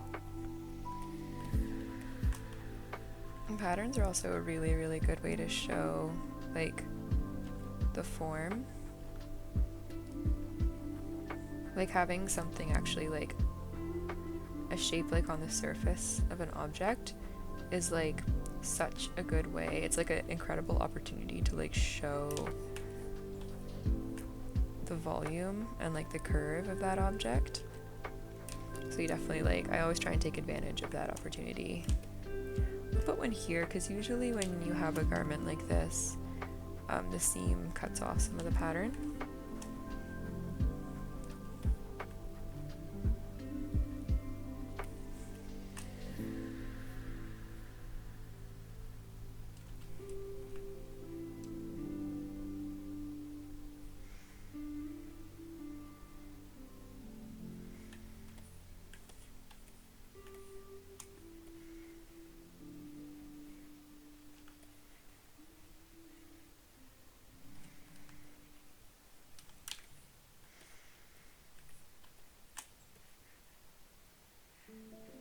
could probably be copy and pasting some of these stars, but I'm also kind of having fun just drawing them, and it does give a sort of satisfying, like, variance.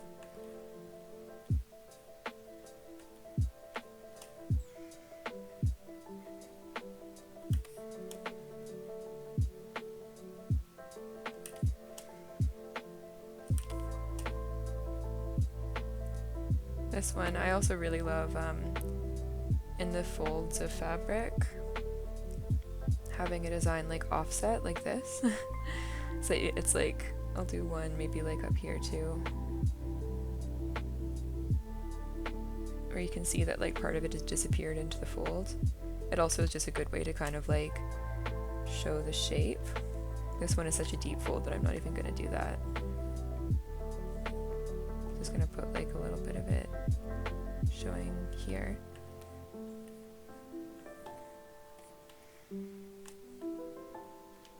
Yeah, as the shape curves away, the design is going to get like, it's going to like occur more frequently because of just like how shapes work, you know.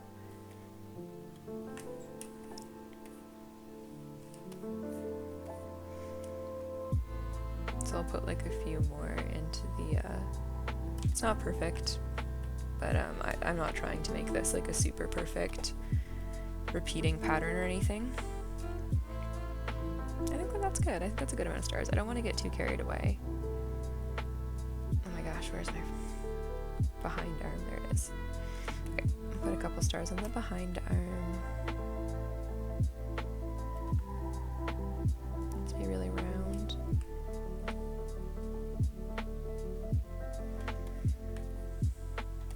Cool. Stars on the hood too, do we think?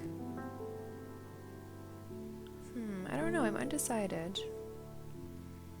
Let me know if you think that stars on the hood is a good idea, or whether it should be plain to have the variance there. I'll get the pigtails in the meantime. Okay, pigtails.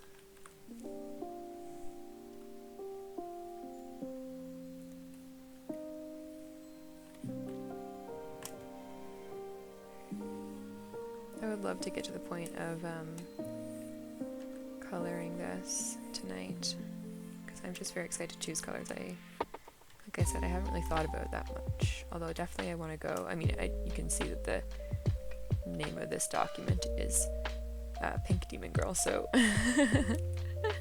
she's gonna be kind of pink and more like pastel and those kinds of colors, some gradients for sure.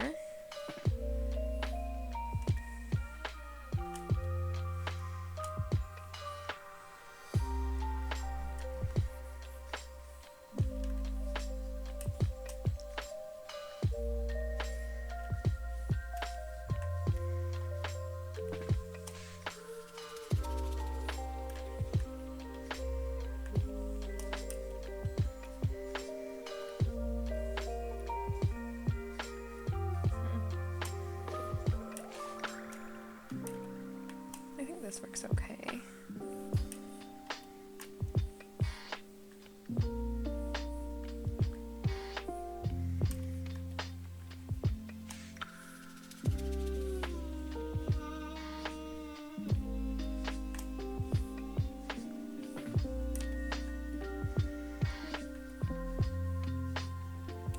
This piece of hair on the left is better than the piece of hair on the right. I'm gonna redo this a little bit. Oh, I made it longer, that's why. I was stopping it in the wrong place.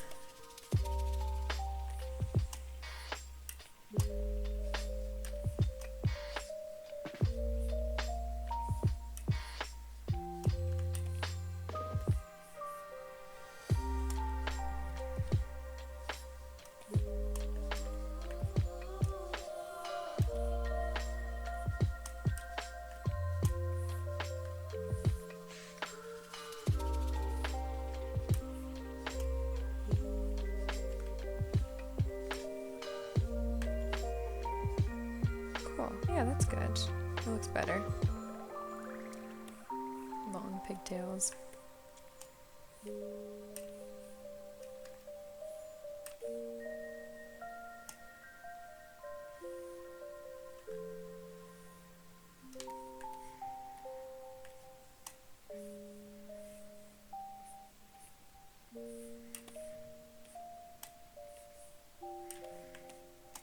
Okay, I think I'll have a better idea for how well it's working when I put in the flat colors. I'll leave it for now. It'll also be good. I gotta get the tail in there, and then I can turn off a little faint layer of the other design that I did, because I feel like that is kind of like a little bit distracting. It's making it a little bit harder to see what's like really going on, what it's looking like, so I should definitely get that out of here soon, since I've gotten most of what I needed from it already.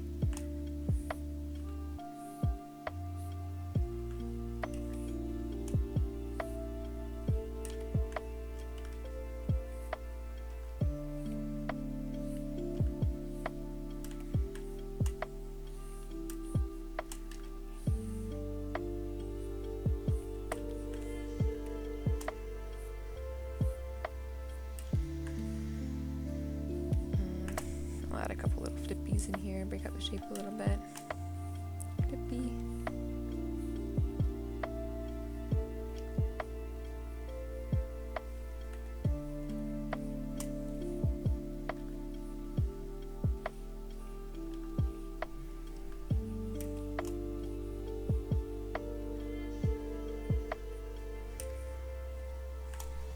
Okay, this is now creating a tangent here.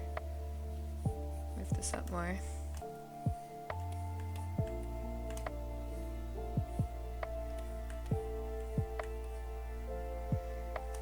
Okay, cool. So tail behind everything. I sigh because I know that doing a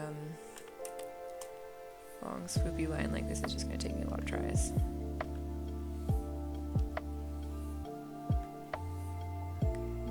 That one wasn't bad. It's not exactly the same, but it's never going to be exactly the same.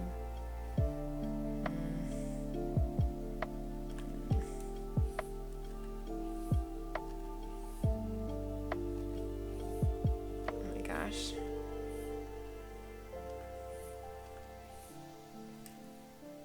Okay, that one's okay too. Let's see.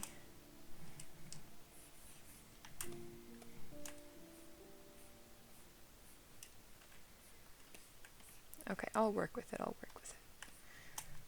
I'm definitely going to duplicate and not attempt another long swoopy line that will match it.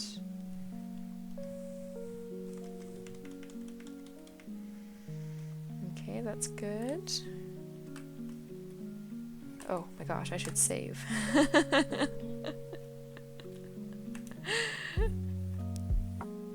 After like an hour and 45 minutes. Oopsie doopsie.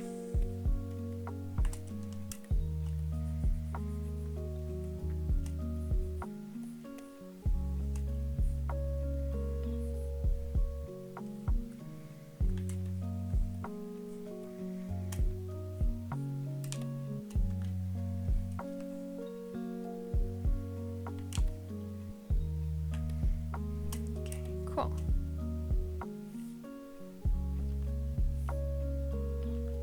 Oh boy.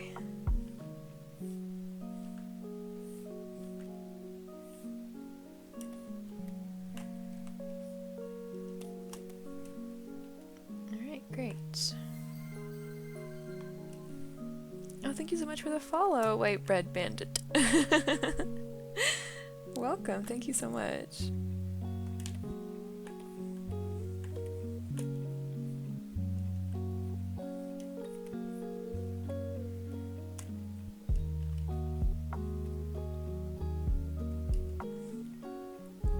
Hello, welcome to the chat.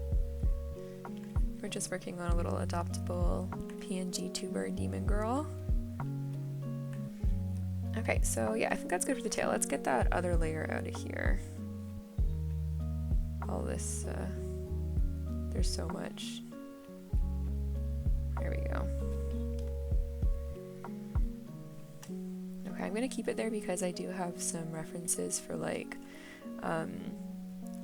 the different eye and mouth shapes that I'm going to ultimately be needing, but I will leave it for now and just start working on the coloring and stuff. Okay, get rid of some sketch layers here. Where's the red one? I'll label this hoodie texture.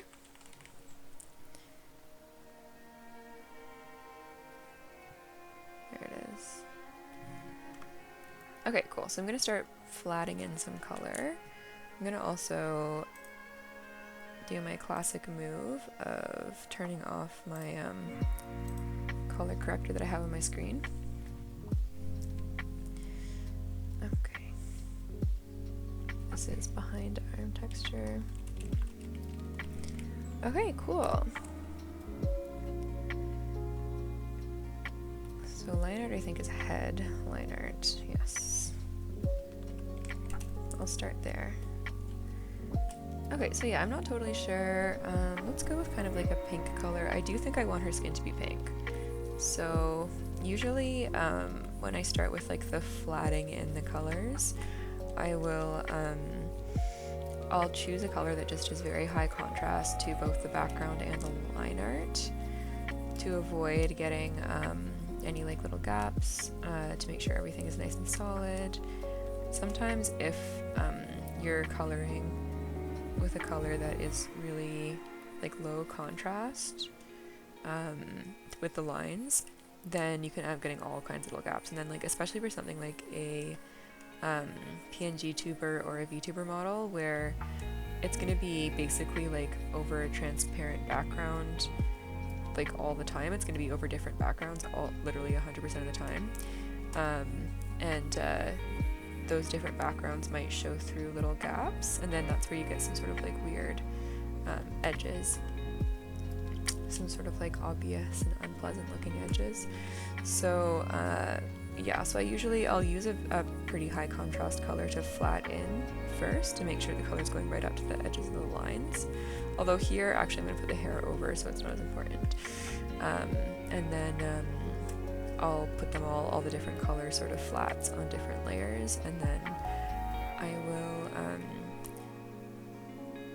go through and like change those colors afterwards as needed. Make sure that this head color comes right up to the hairline here, right up to the edge of the horn. I got both sides. But I'm putting in the horn color as well in a pink.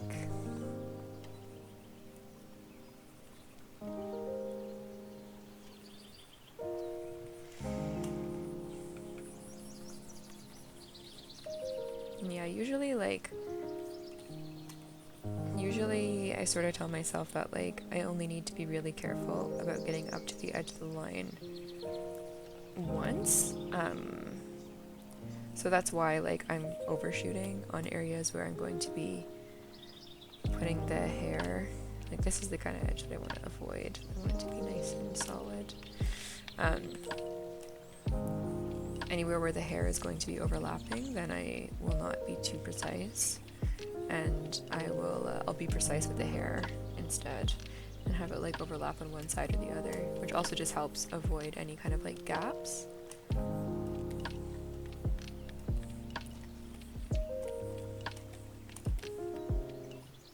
This is over here, it's not just the background.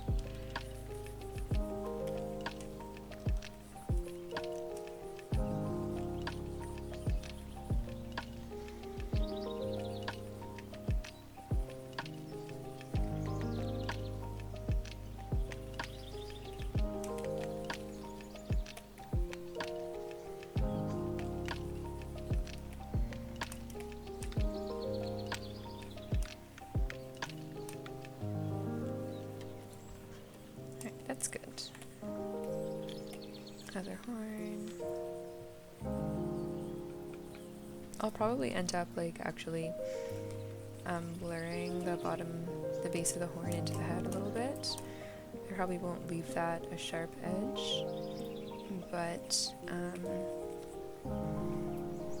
yeah, just for now I'm just trying to get it all flatted in. But I really like that look with like tieflings or like and demons or whatever, to have like the like head color kind of like flow into the horn color a little bit, and then, you know, the horn will have like a gradient or like a softer edge and then like a different color, but I think it looks cool.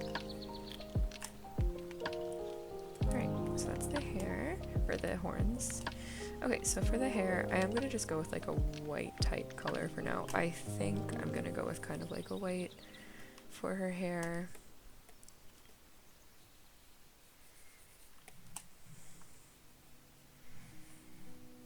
And yeah, this is the eraser, definitely being careful not to like paint in with the other color when I'm correcting little edges like that, since each layer so far is just one color.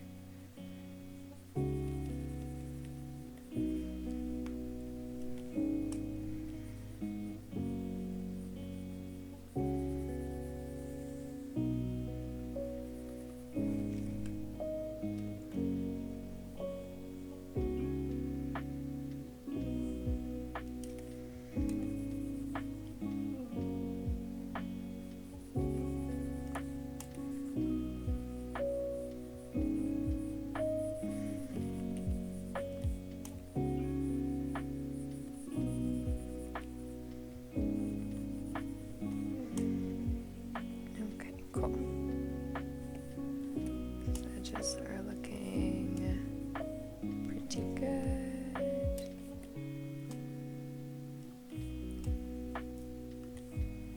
Okay, cool.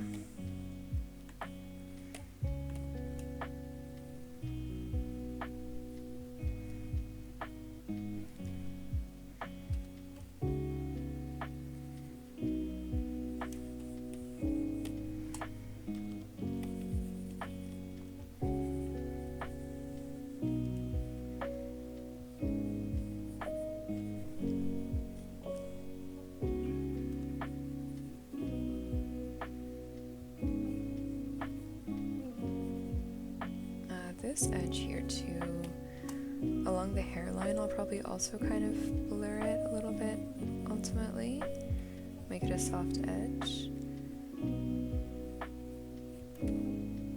It also just sort of just like match or like mirror the style a little bit of the other demon girls that I did. They were softer for sure, and I really liked how they came out.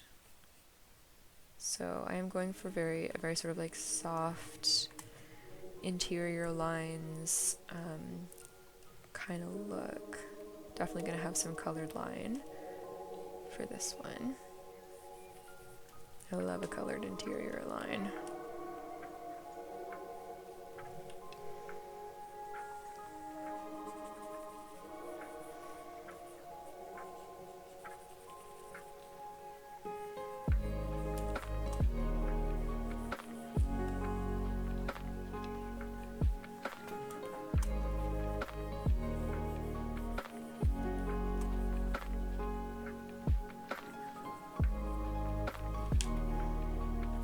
So there's a little tiny bit inside the horns too, but the pigtails are a different layer. So this is what I'm going to do on this layer. I'll get the neck in as well. I'm going to turn off the head layer just because the head is, I know, going to be on a separate layer than the neck. I should actually make this neckline extend up a bit, but I'm not going to worry about it for now. I'm not totally sure how to handle. Oh, maybe I'll do just this actual neck for now.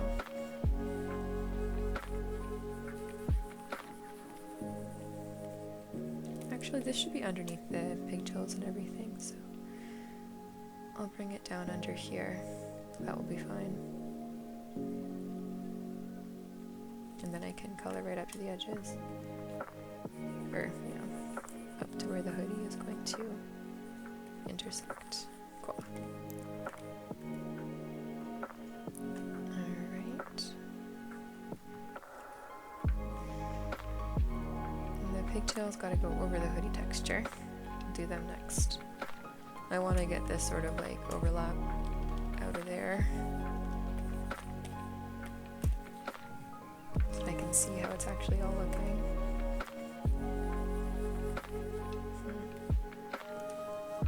That is because that is part of the headlines. have to change that when I divide it up properly.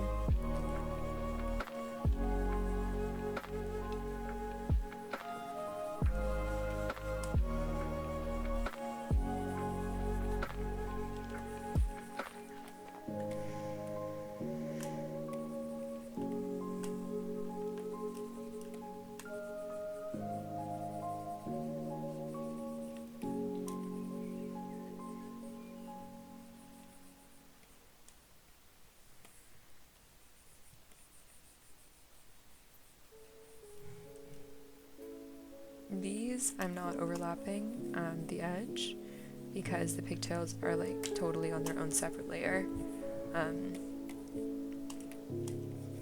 They're not going to be sharing with anything because it's possible in some pngtuber rigging programs to make like things like the hair bounce separately and like move separately from the rest of the body, and these pigtails are like a very perfect candidate for something to be rigged that way. So when I post this as like a adoptable pngtuber with all the sort of like art ready to go, I'm going to put these on a separate layer. So as I get into the flatting, sometimes that is when I start to consider like how it's going to be exported and like how I'm going to need the layers to actually work. I start to consider that a little bit more.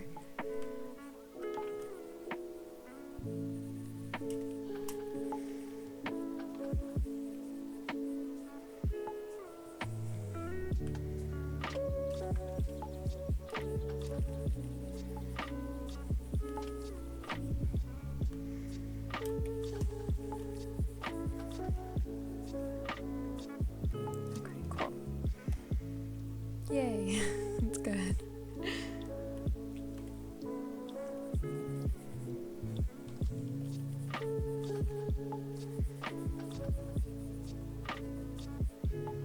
This is, oh, it does go behind, okay, that's good. Previous me was smart. This is gonna go over though in a incorrect way. That's something that I'll probably also fix.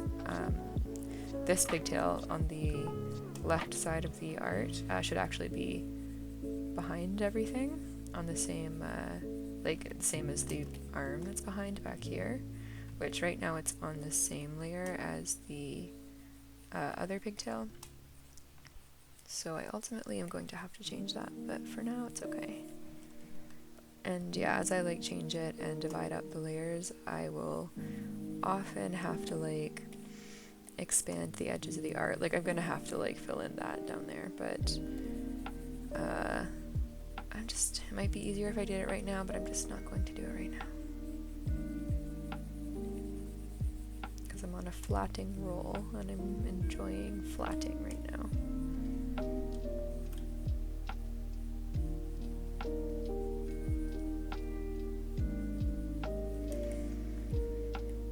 Okay, awesome. I want to get it all flatted in so they can render the face. It's so much fun. Alright, where is the upper torso?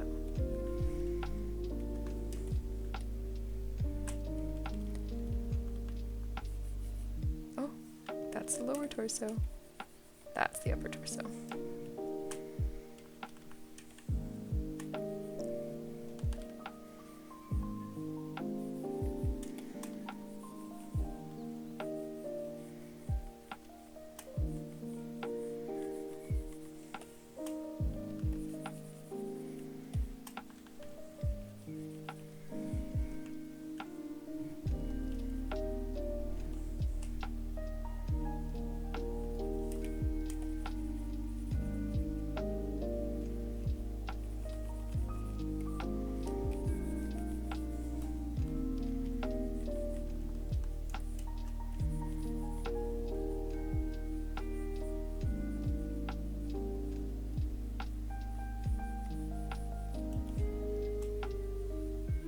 So again, because this is a separate layer, even though it actually is technically like, it's the same skin color as on the stomach there, but I'm just putting it above. And again, getting rid of some of those overlapping lines with like the clothing and that kind of thing.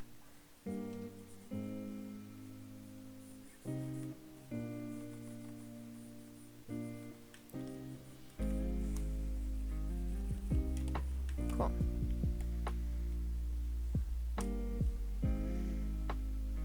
And now I'll do the skin here.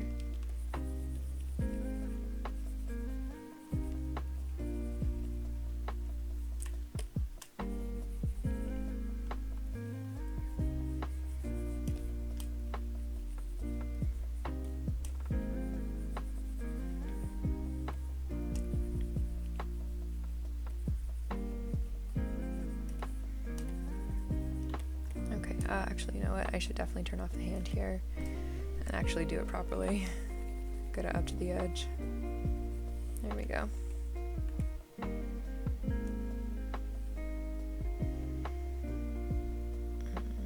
the behind arm.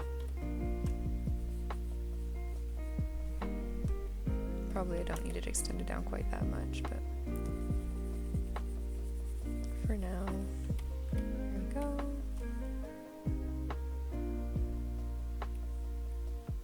Okay, get the hoodie in there. I don't know what color this is gonna be. I want to not fall into my normal kind of patterns of all the clothing just being black all the time. I should turn off my pigtails just so they can see.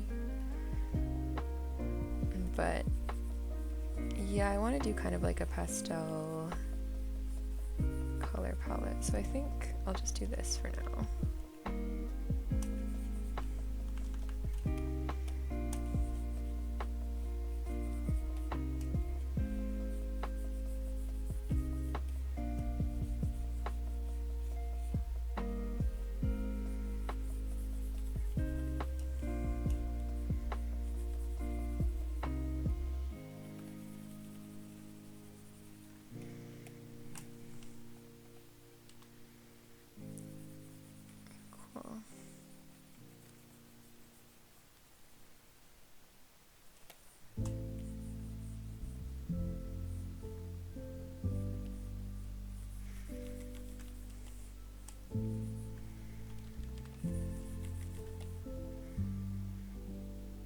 Okay, so yeah, I will ultimately extend the back of the neck down. Oh, thank you so much for the follow. Welcome.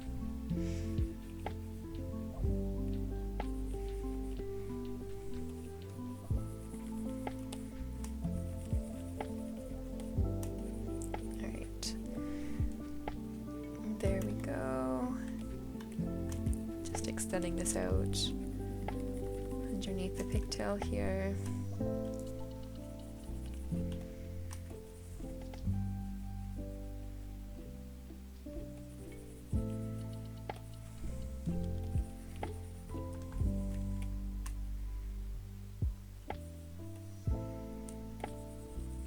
Briar, the pink with the white looks so good. Thank you. I think I'm going to stick with a color scheme like that. Not exactly that, probably, but it's sort of what I had in my mind. That's why I named this document Pink Demon Girl. I was thinking I wanted her to have pink skin, but I usually tend to work in like kind of desaturated and cooler colors, because then it gives me a lot more freedom to add like highlights and to add colored highlights, which hopefully I'll get to that point soon, and then I'll sort of like show you what I mean. But yeah, so I'm gonna desaturate this skin, probably tone it down a little bit, and then build it back up with some nice highlight colors.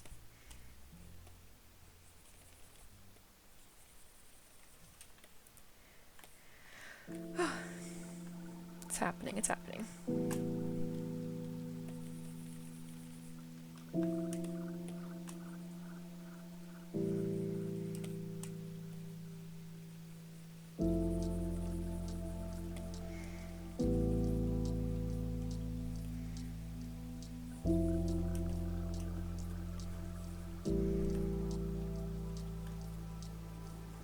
I'm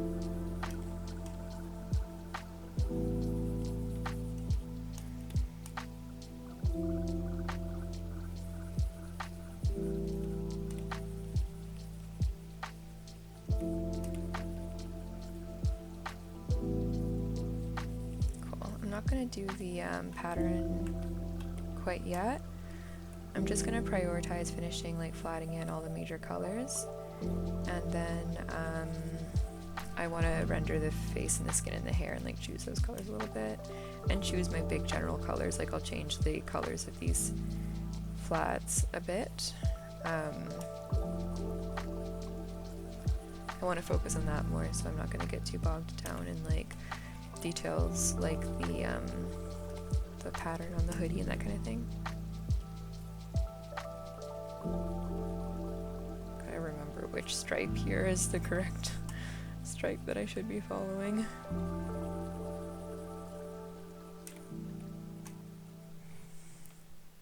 There we go. I think soon I'm gonna do, once I'm done with my current rigging commissions, I think I want to redo my own mouth a little bit, because I do have a V-bridger mouth, and I can do all the, you know, like the all the different mouth shapes and the cheek buff. So my lip sync is like pretty good, but I don't have a tongue. I can't stick my tongue out, and I actually like kind of stick my tongue out while I draw a lot. I really don't notice that I'm doing it. I don't know if it's enough that it would actually even get picked up or translate, but I often have my tongue out just a little bit. So I think that would be really funny if I could capture that. Yeah, gotta concentrate. Exactly, it's my concentration face. It's important.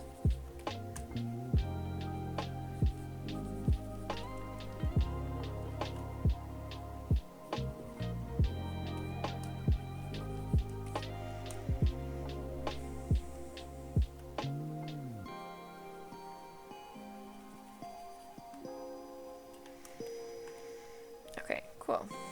I'm gonna label this a little bit so I don't get totally overwhelmed. Okay, hoodie color. There we go. This is torso color. Also, I am labeling things, but I'm also completely misspelling many things. I always think that's kind of funny to like, oh no, see this color here that I just put down for the pants is like way too similar to the background. Like it's not the same color, but it's almost the same value, see? So like I can't see what I'm doing. So I'm gonna choose a higher contrast color, even though I probably am not gonna leave it this light blue color. But I need to make sure that I can actually see the edges more clearly.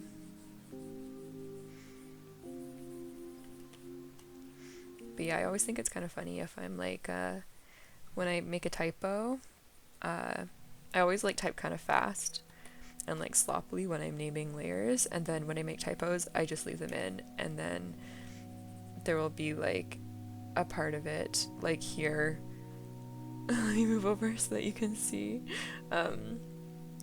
where it says lower lorso rather than lower torso. In now forever working on this project, in my brain it will be lower lorso.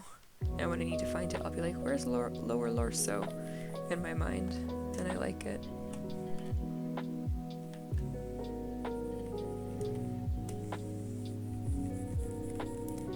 Right, forever the lower lorso. Exactly.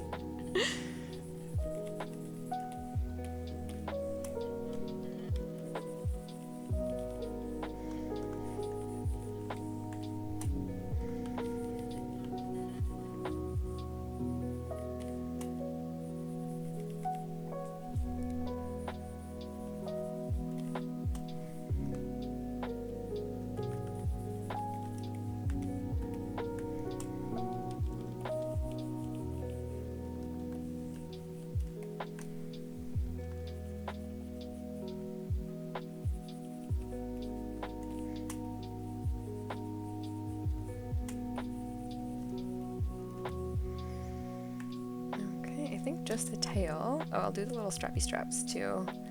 I'm a little bit of a completionist, so I kind of want to finish all these like major shapes before I move on.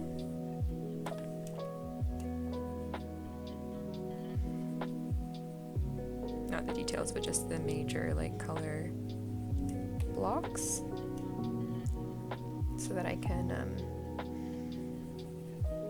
start like designing the color a little bit more.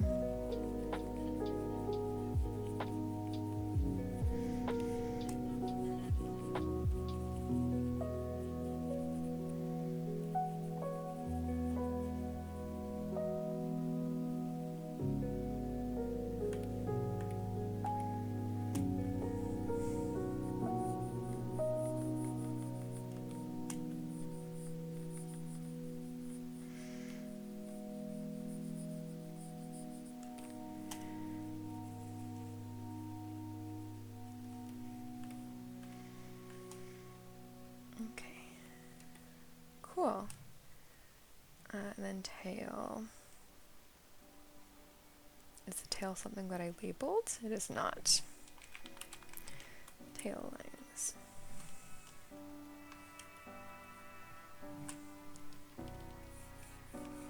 Oops. Okay.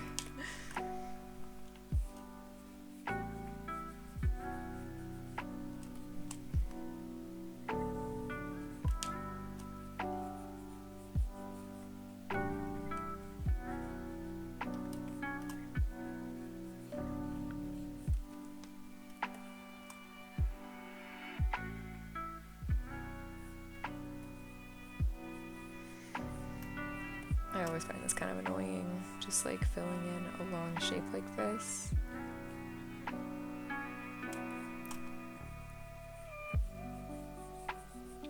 It's one of those things that's kind of just work.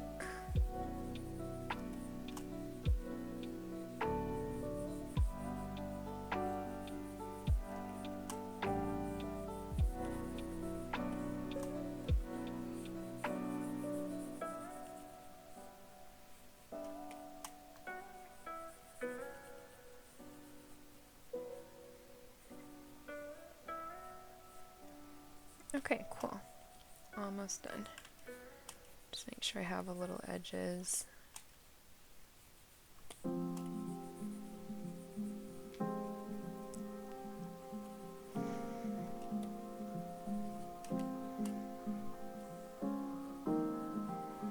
Cool.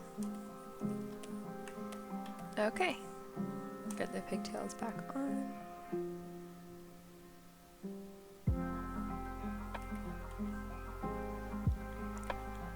Okay, so this is the hair color, horn color. So I feel in my heart that one thing I definitely want to do is desaturate the hair and just bring it down a little bit. Which the reason for that is so that I can bring highlights back in, not to have like necessarily gray hair. Oops. Well, actually that looks kind of awesome. I'll eventually do colored lines, but not quite yet. Now for this skin color, I'm gonna also bring it down a little bit, but I kind of don't want to do too grayish. I'll just do darker maybe. No, actually, maybe it's okay. Maybe I'll just desaturate it a little bit. Yeah, I think I'll desaturate like this.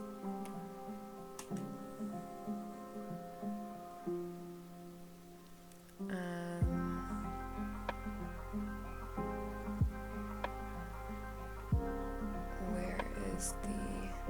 Oh no, I've lost my, where the neck is. Well, I might as well do this, but... Okay, hoodie. This is the hand color. Okay. think it was sort of below everything. Not you though. There it is. Neck color. I'm gonna bring it back up a little bit.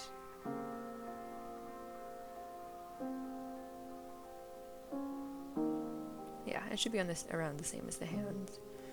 Okay, and then I'll do the tail. Okay, cool. Oh, I missed a little bit of hair. Oh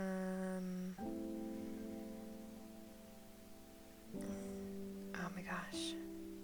I'm drowning in layers. Hair color, there it is.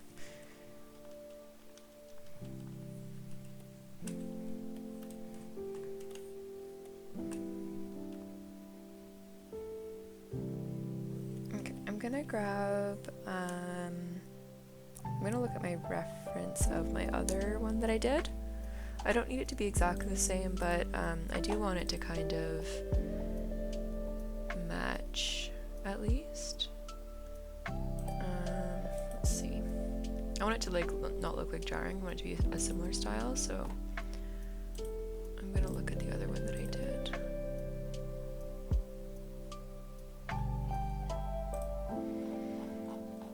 Okay. There she is. Okay, she's not very rendered. Especially like her face does not really have much rendering. Just a little bit. Okay, cool.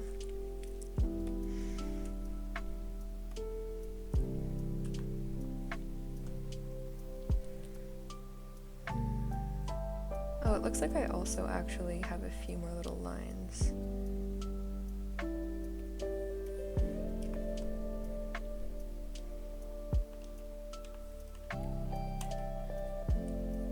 A little bit of a nose.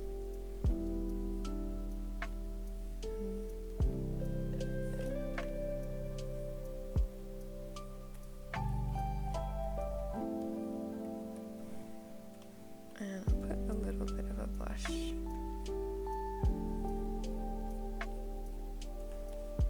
Okay, cool. Alright, so on my head layer,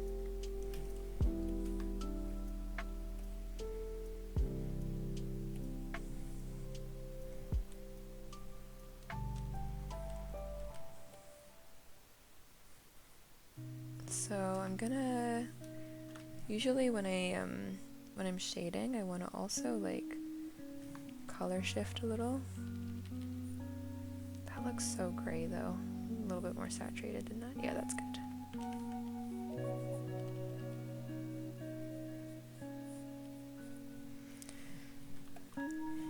So this is just like a little bit of shading of like sort of where the eye sockets are. Kind of where a raccoon's markings would be actually.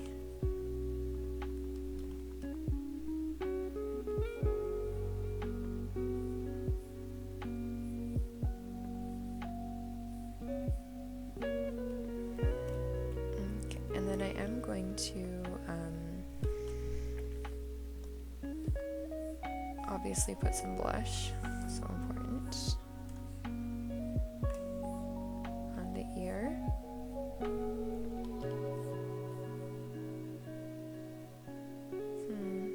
Maybe a little warmer. And then I want a sharp edge, which I already kind of compromised a little bit, I think, but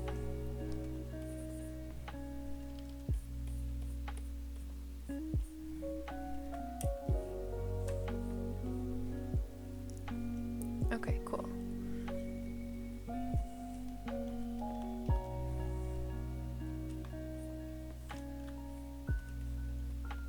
And I'll put a little bit of blush right on the head color, but probably a more like serious blush will be one of the special expressions, like a blushy face. So I'll have like a second kind of tier of blush down the line a bit.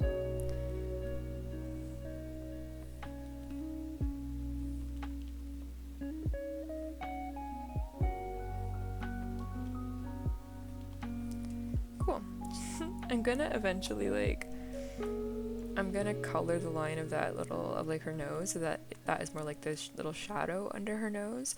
But right now, it's very cute, like little kitty cat nose. She kind of looks very like sheep or goat-like right now in kind of a fun way.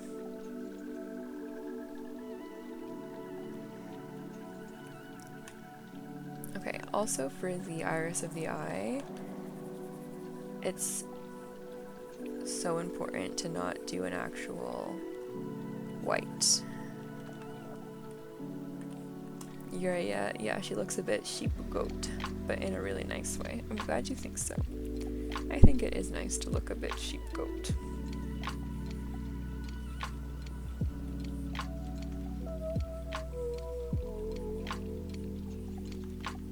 I really like doing a soft edge to the eye whites.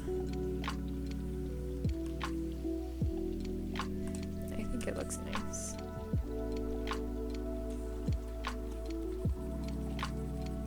Oh, overlapping a bit with the edge of the face there. I guess I can't make it soft there. Oh, why? I don't want that. There we go.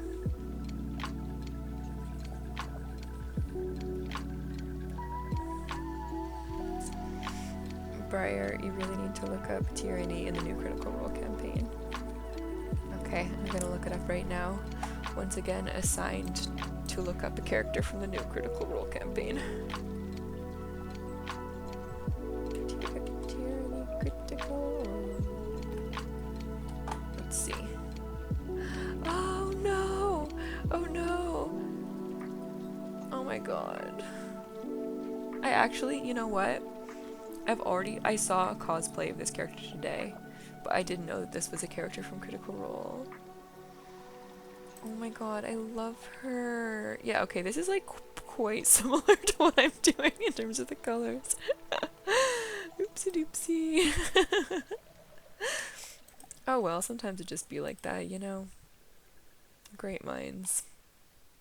Oh my god, she's so cute. She has like a little nun hat. Wow, I love that. There's already so much fan art too. It's also wild to me that people are already doing cosplays. Like, people are so talented and fast. Wow.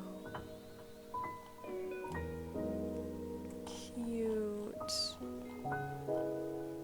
Also, Tyranny is an insane name. She's fantastic. Okay, well, I'll try not to make it too much exactly that. Briar, she's a demon turned nun of the religion Sam's character's a cleric of. Oh my god, I love that. That's so good. A demon turned nun is extremely good. So I guess Tyranny is kind of like a demon name. That sort of makes sense.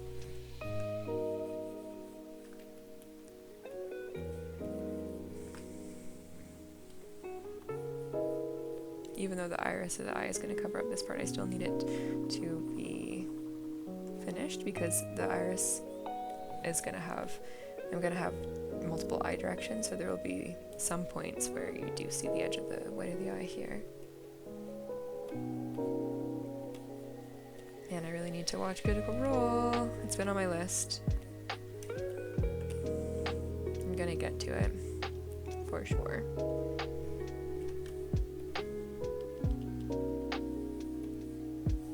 For being like the actual play D&D obsessed friend and like shamefully behind on Critical Role.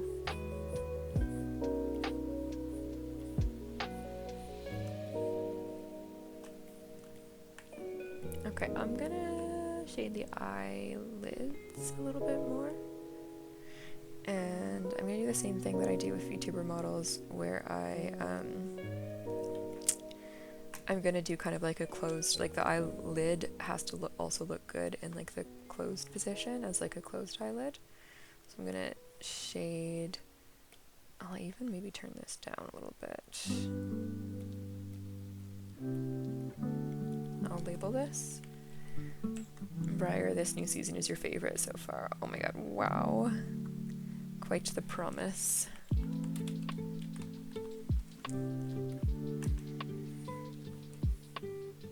I do really like the characters that I've seen so far.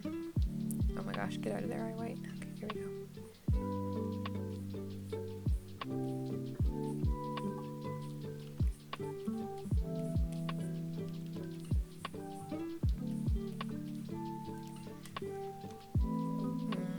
I'm gonna clip this, I guess, to the... Wait, am I... No, I am on an okay layer. Okay.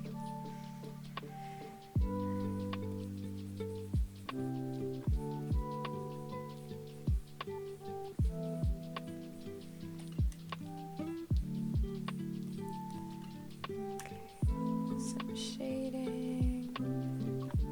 Indicate the shape of the eye socket a little bit. Just gonna roll it up at the edges a tiny bit. But not too much because, yeah, this isn't a super... The style just isn't terribly rendered.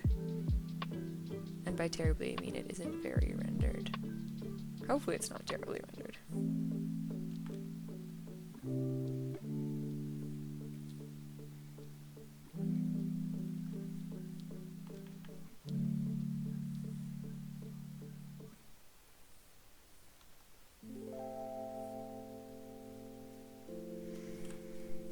Okay, cool.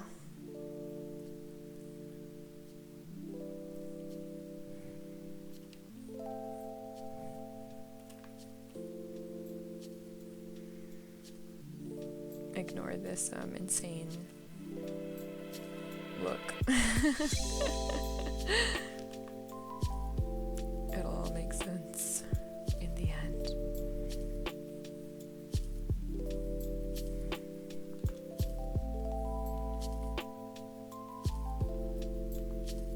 Okay, cool.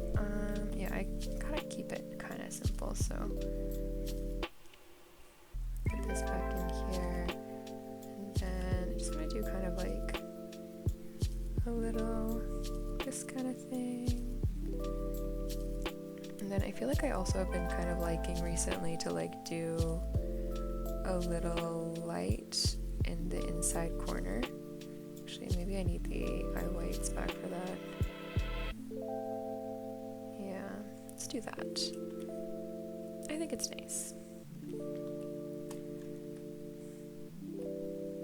Okay, and then one of the things that I did with the other one that I think was cute too was a little like proper shine. Now this is like for the top of the eyelid, remember this will be like when the eye is actually closed. Okay, there we go. Okay, cool. Eye white come back in here, these guys come back up. Okay, cool. I'll do the lips as well. Now the mouth, good, I was smart enough to put it on a different layer.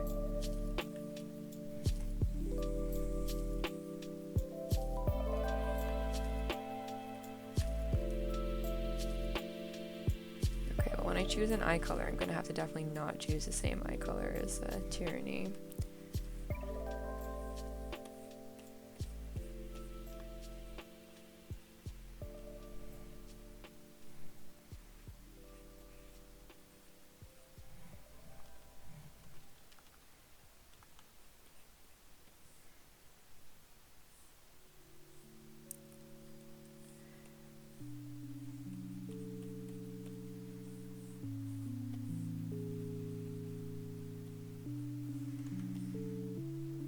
Cute. That works.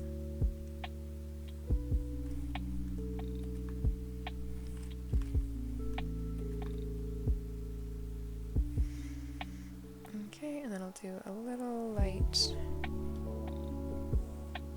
highlight.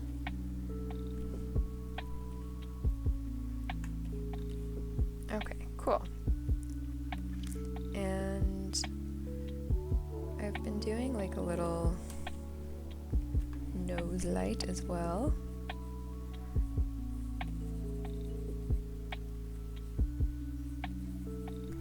This is just showing sort of like where the bridge of the nose is.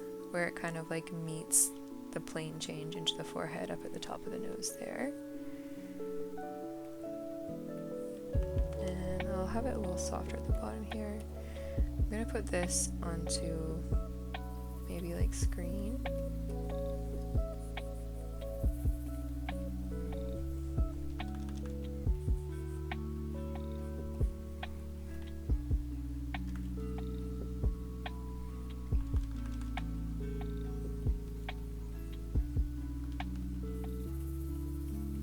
Okay. Actually, I want this to be a little bit more like, maybe a bit more even like spread out over here. I'm gonna keep the top edge of this light really sharp because there's a very sharp change of direction right in that point on the face. It really goes from like kind of up facing to like there's like a little divot. So we can indicate that by having it a little sharper at the top and then having it fade as the light sort of like falls off and as the nose kind of rounds. Yeah, I'm gonna also put maybe a little bit of light up here too. And it's a screen, which means I can change the color quite a lot. So I think like that. Yeah, I think that's okay.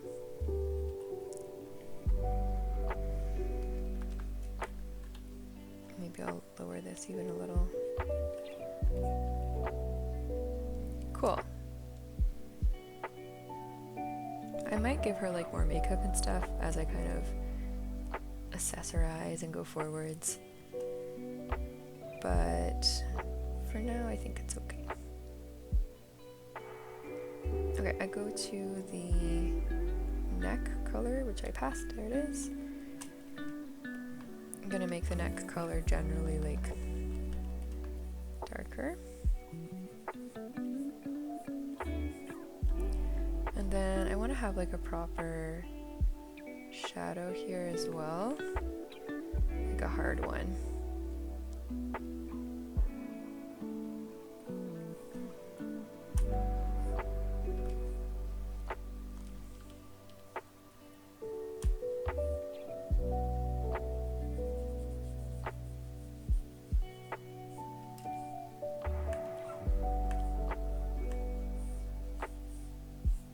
Yes, like this.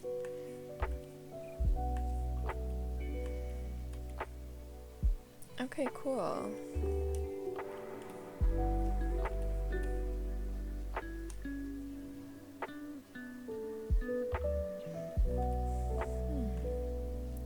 I think that's working. I think I just want to try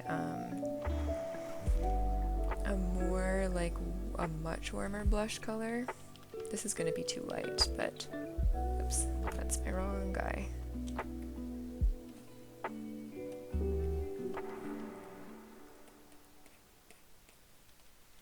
Like maybe I want to try like that.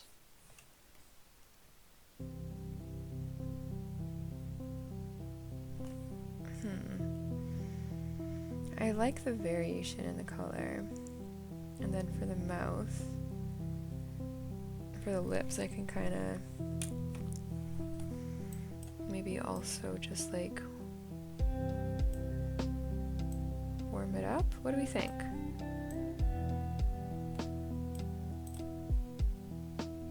I think it's kind of interesting.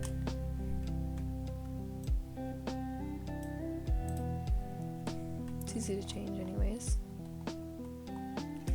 Okay, cool. So for the hair, really gotta try and keep the hair simple. I can get so sucked into just like rendering hair, but it's not really what I want for the style, so I'm gonna rein myself in. Briar, you loving it, and yeah, you like the colors. Thank you. I'm glad that you like them. Yeah, I think it's going nice.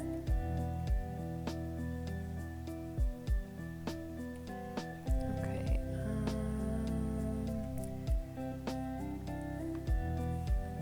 Is this gonna gonna be an okay brush. So I think I do like her hair being white, but I think I want a gradient on it as well. So what could we do here?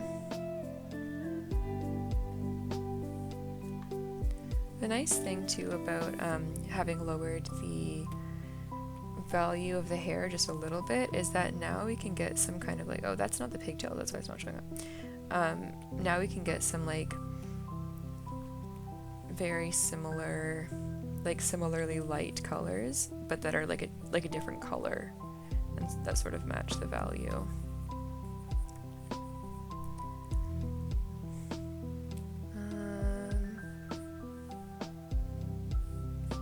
Maybe I'll do kind of like rainbow.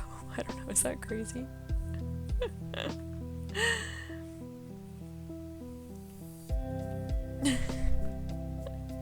Maybe? Do we accept this into our hearts?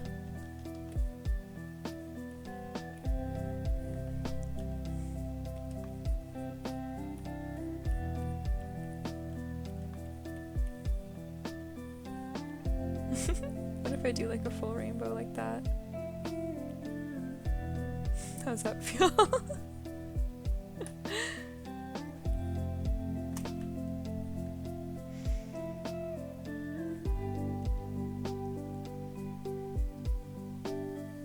you know what also I should do while I remember? Another thing just to make the eye whites look nice.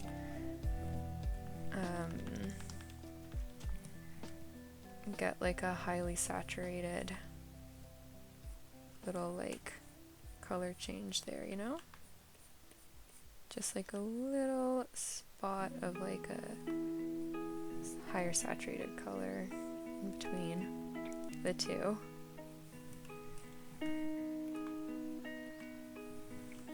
Cool.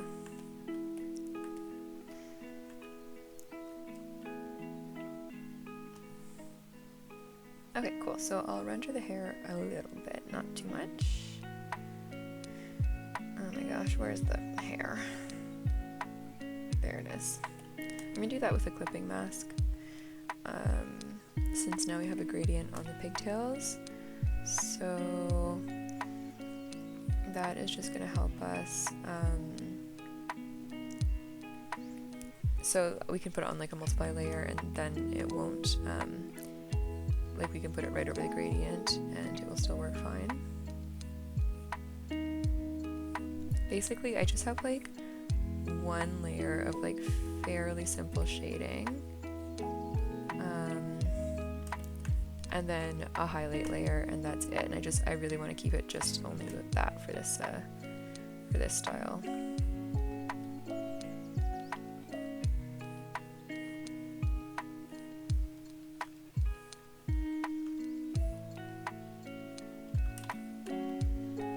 And not even like too much shading.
Cool, so multiply, lighten.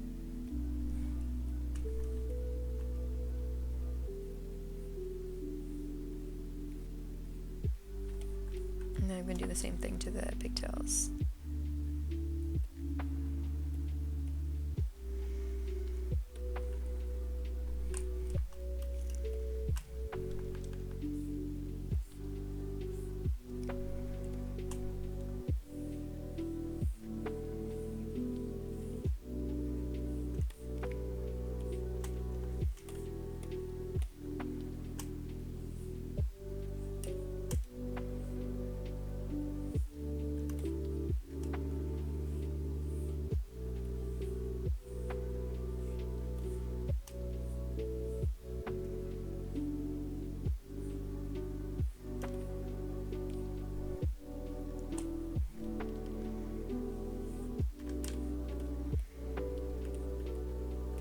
Try and get some sort of broader, larger shapes in here. Really try not to get in the weeds too much with detailed rendering.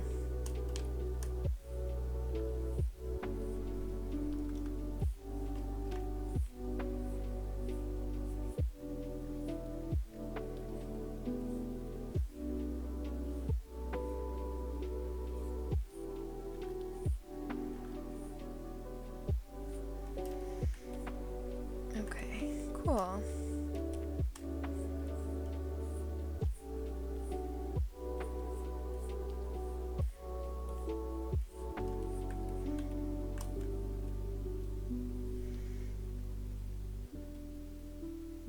There we go.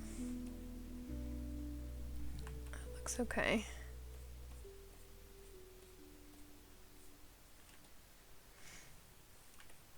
Alright, and some highlights.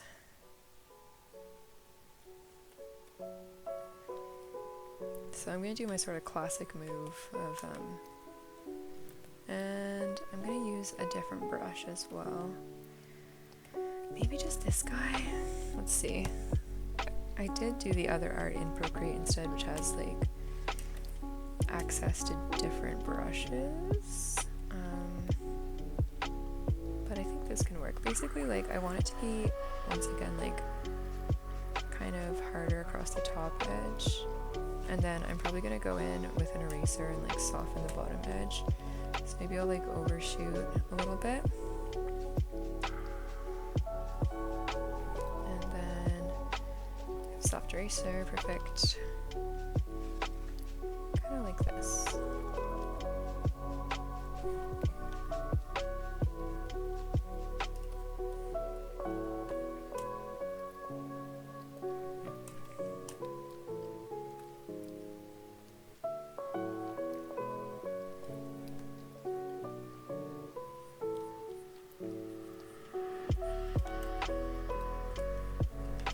Cool.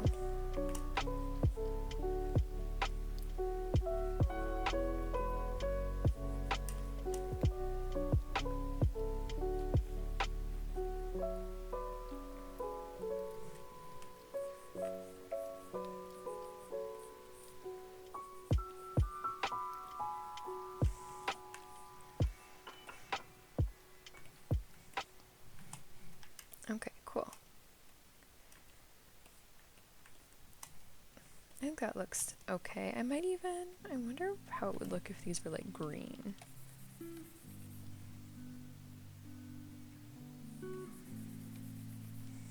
Interesting. I think maybe the sort of blue is the right choice, but I'll keep them maybe on the slightly greener side. Yeah, maybe kind of like that. I think that's good. Green does complement like pink really, really well. They're complementary colors. Since, you know, red and green are complementary, and pink is really just a low value red.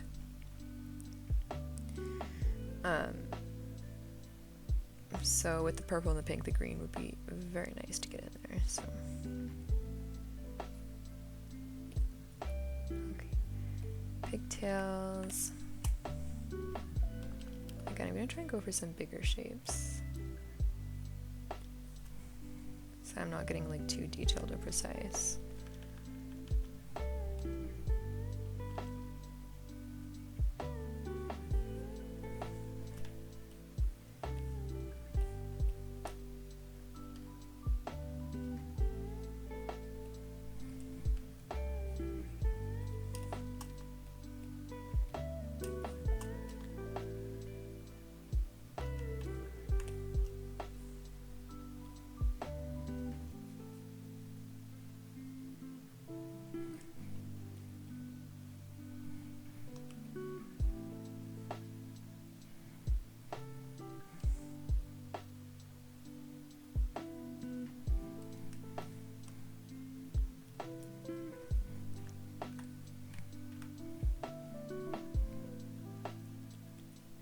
Here we go.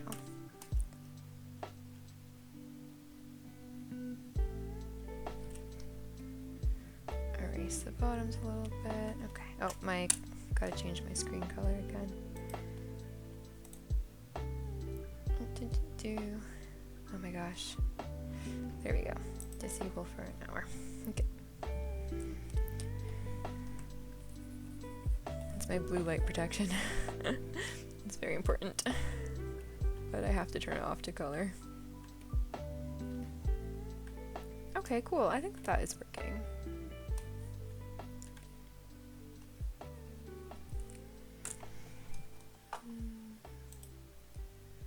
Alright, I'll probably wrap it up pretty soon, but I want to maybe just choose, like, I'll just choose an eye color maybe. And not, I don't want to render the eyes yet because that's usually like one of my favorite things to do. So yeah, green. Okay, let me go look at Tyranny again so I can see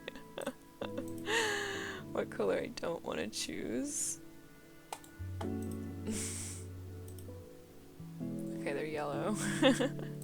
Because I do feel like a yellow green would be really good, but I will avoid that. I feel too like for the horn color, I'll just quickly throw in there, like, horn colors almost always kind of go darker and more like towards sort of black, so I almost kind of wonder like what lighter colors I could get away with. Maybe they go darker for a reason, because it just is better. What if I go like a different color but I don't go darker?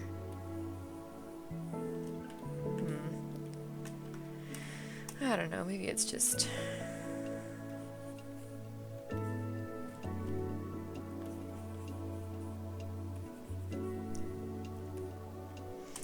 I don't know, something to think about. I'm not totally sure what to do about that. Briar, it's funny because in real life the tips are usually lighter on horns and antlers. Oh, interesting. So maybe there is something to this. Kind of like this? Maybe. It is nice to have, like, for these curly horns, it's nice to have a different color on the tip because, you know, it like stands out and you can show the shape a bit better. This is just rough. I'm not gonna go with, like, I'm obviously not doing super sharp edges on this right now, but I'm just sort of thinking about... Also, this is the wrong brush to be using. Maybe. Okay, well that will be something to think about for later. In the meantime, for the iris color here, let's see. I want it to be like a little bit soft, but I'll probably just do that by like using a filter on it a little bit. Okay, let's see. Yeah, I don't want to introduce like too many new colors.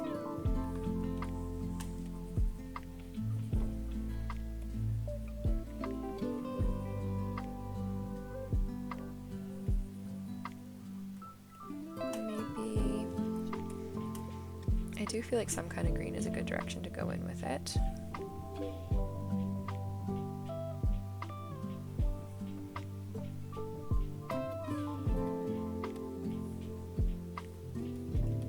Okay, so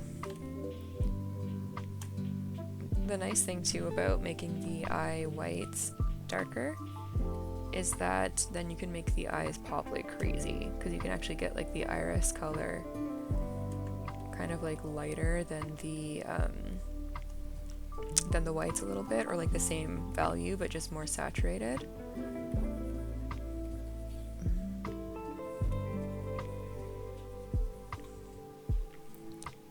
Yeah, I feel like this works.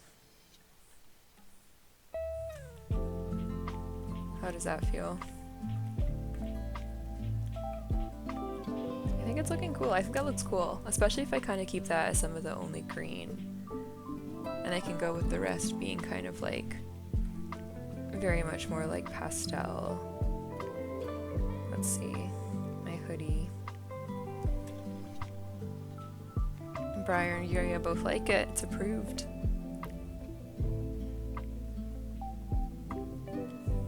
I'll need to keep like a little bit of contrast. I don't want it to really like all blur together. But yeah, that's the vibe. I think that's the vibe. Cool. So I think that's probably good for tonight. I might continue this same project on stream later.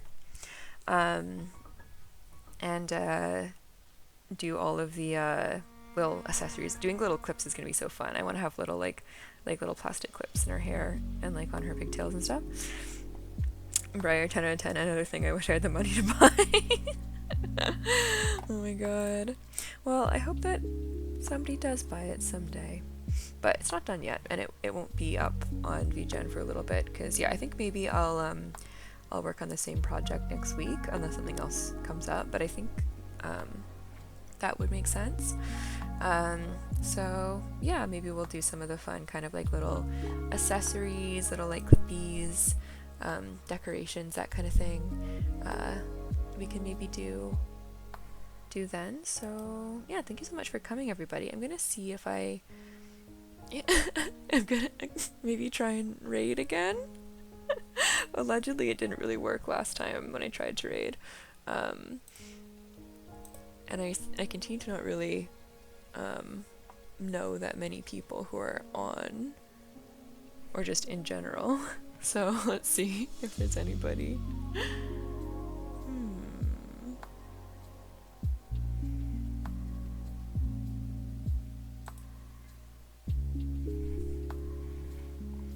Let's see. How is art looking? Okay, just wait for the raid to fire off before ending the stream. Yeah. Yes, that would be my my mistake indeed.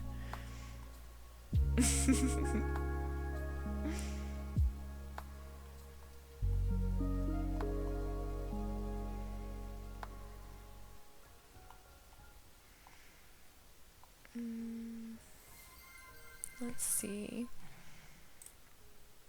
Oh, thank you so much, Suki. Thank you for the follow. Welcome. We're just about to wrap up the stream here. Bellsprout is a larger ASM artist, but very kind. That's cool. Let's take a look.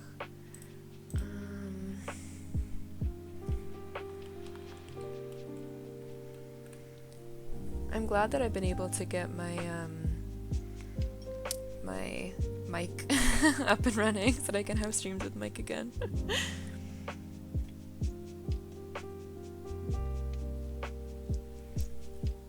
Yeah, I think that would be cool. Thank you for the recommendation again, Briar.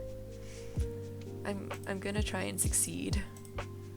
I'm gonna try and succeed this time for both of us. Okay, let's see.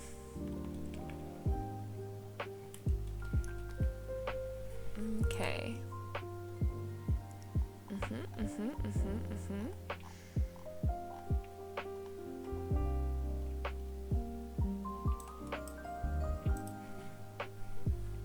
It's always nice to have your first few raids into just kind people. Yeah, that's totally fair.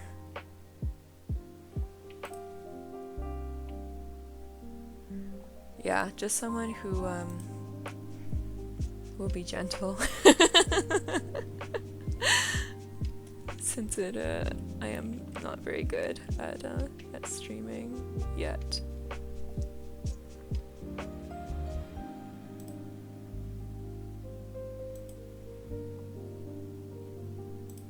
Okay, cool. All right, well, I'm good to try this. Yeah, so thank you so much for coming, everybody. I'm gonna get my one of my goals for stream is always to remember my toggles. And then I never do, so I just do a bunch at the end. There's my lightning. But I do have them. Yeah, this was so fun. I have said in the past that I want to try and stream a little bit more regularly because I want to become an affiliate, which I'm so close to. I pretty much only need to stream regularly, just like once a week, and then I would get there. So I'm really going to try and do it. I've said that in the past and then not done it, but I haven't learn my lesson. So I'm gonna say it again, maybe this time for real.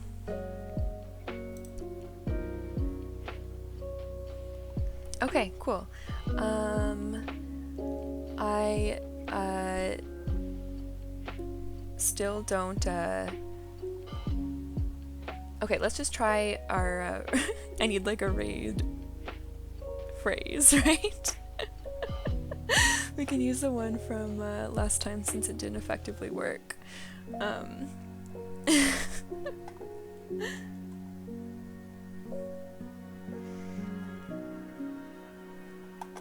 Okay. Thank you for bearing with me, everybody.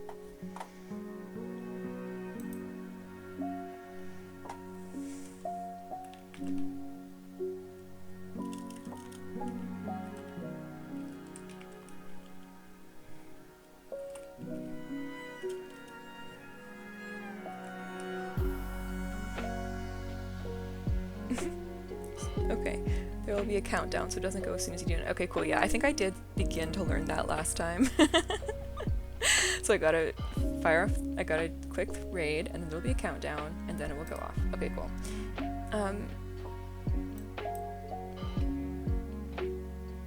Okay, here's a little raid message.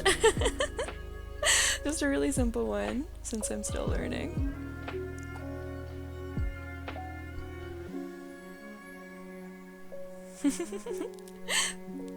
Okay, cool. Okay, it's gonna go. Thank you so much, everybody. I'll see you next time.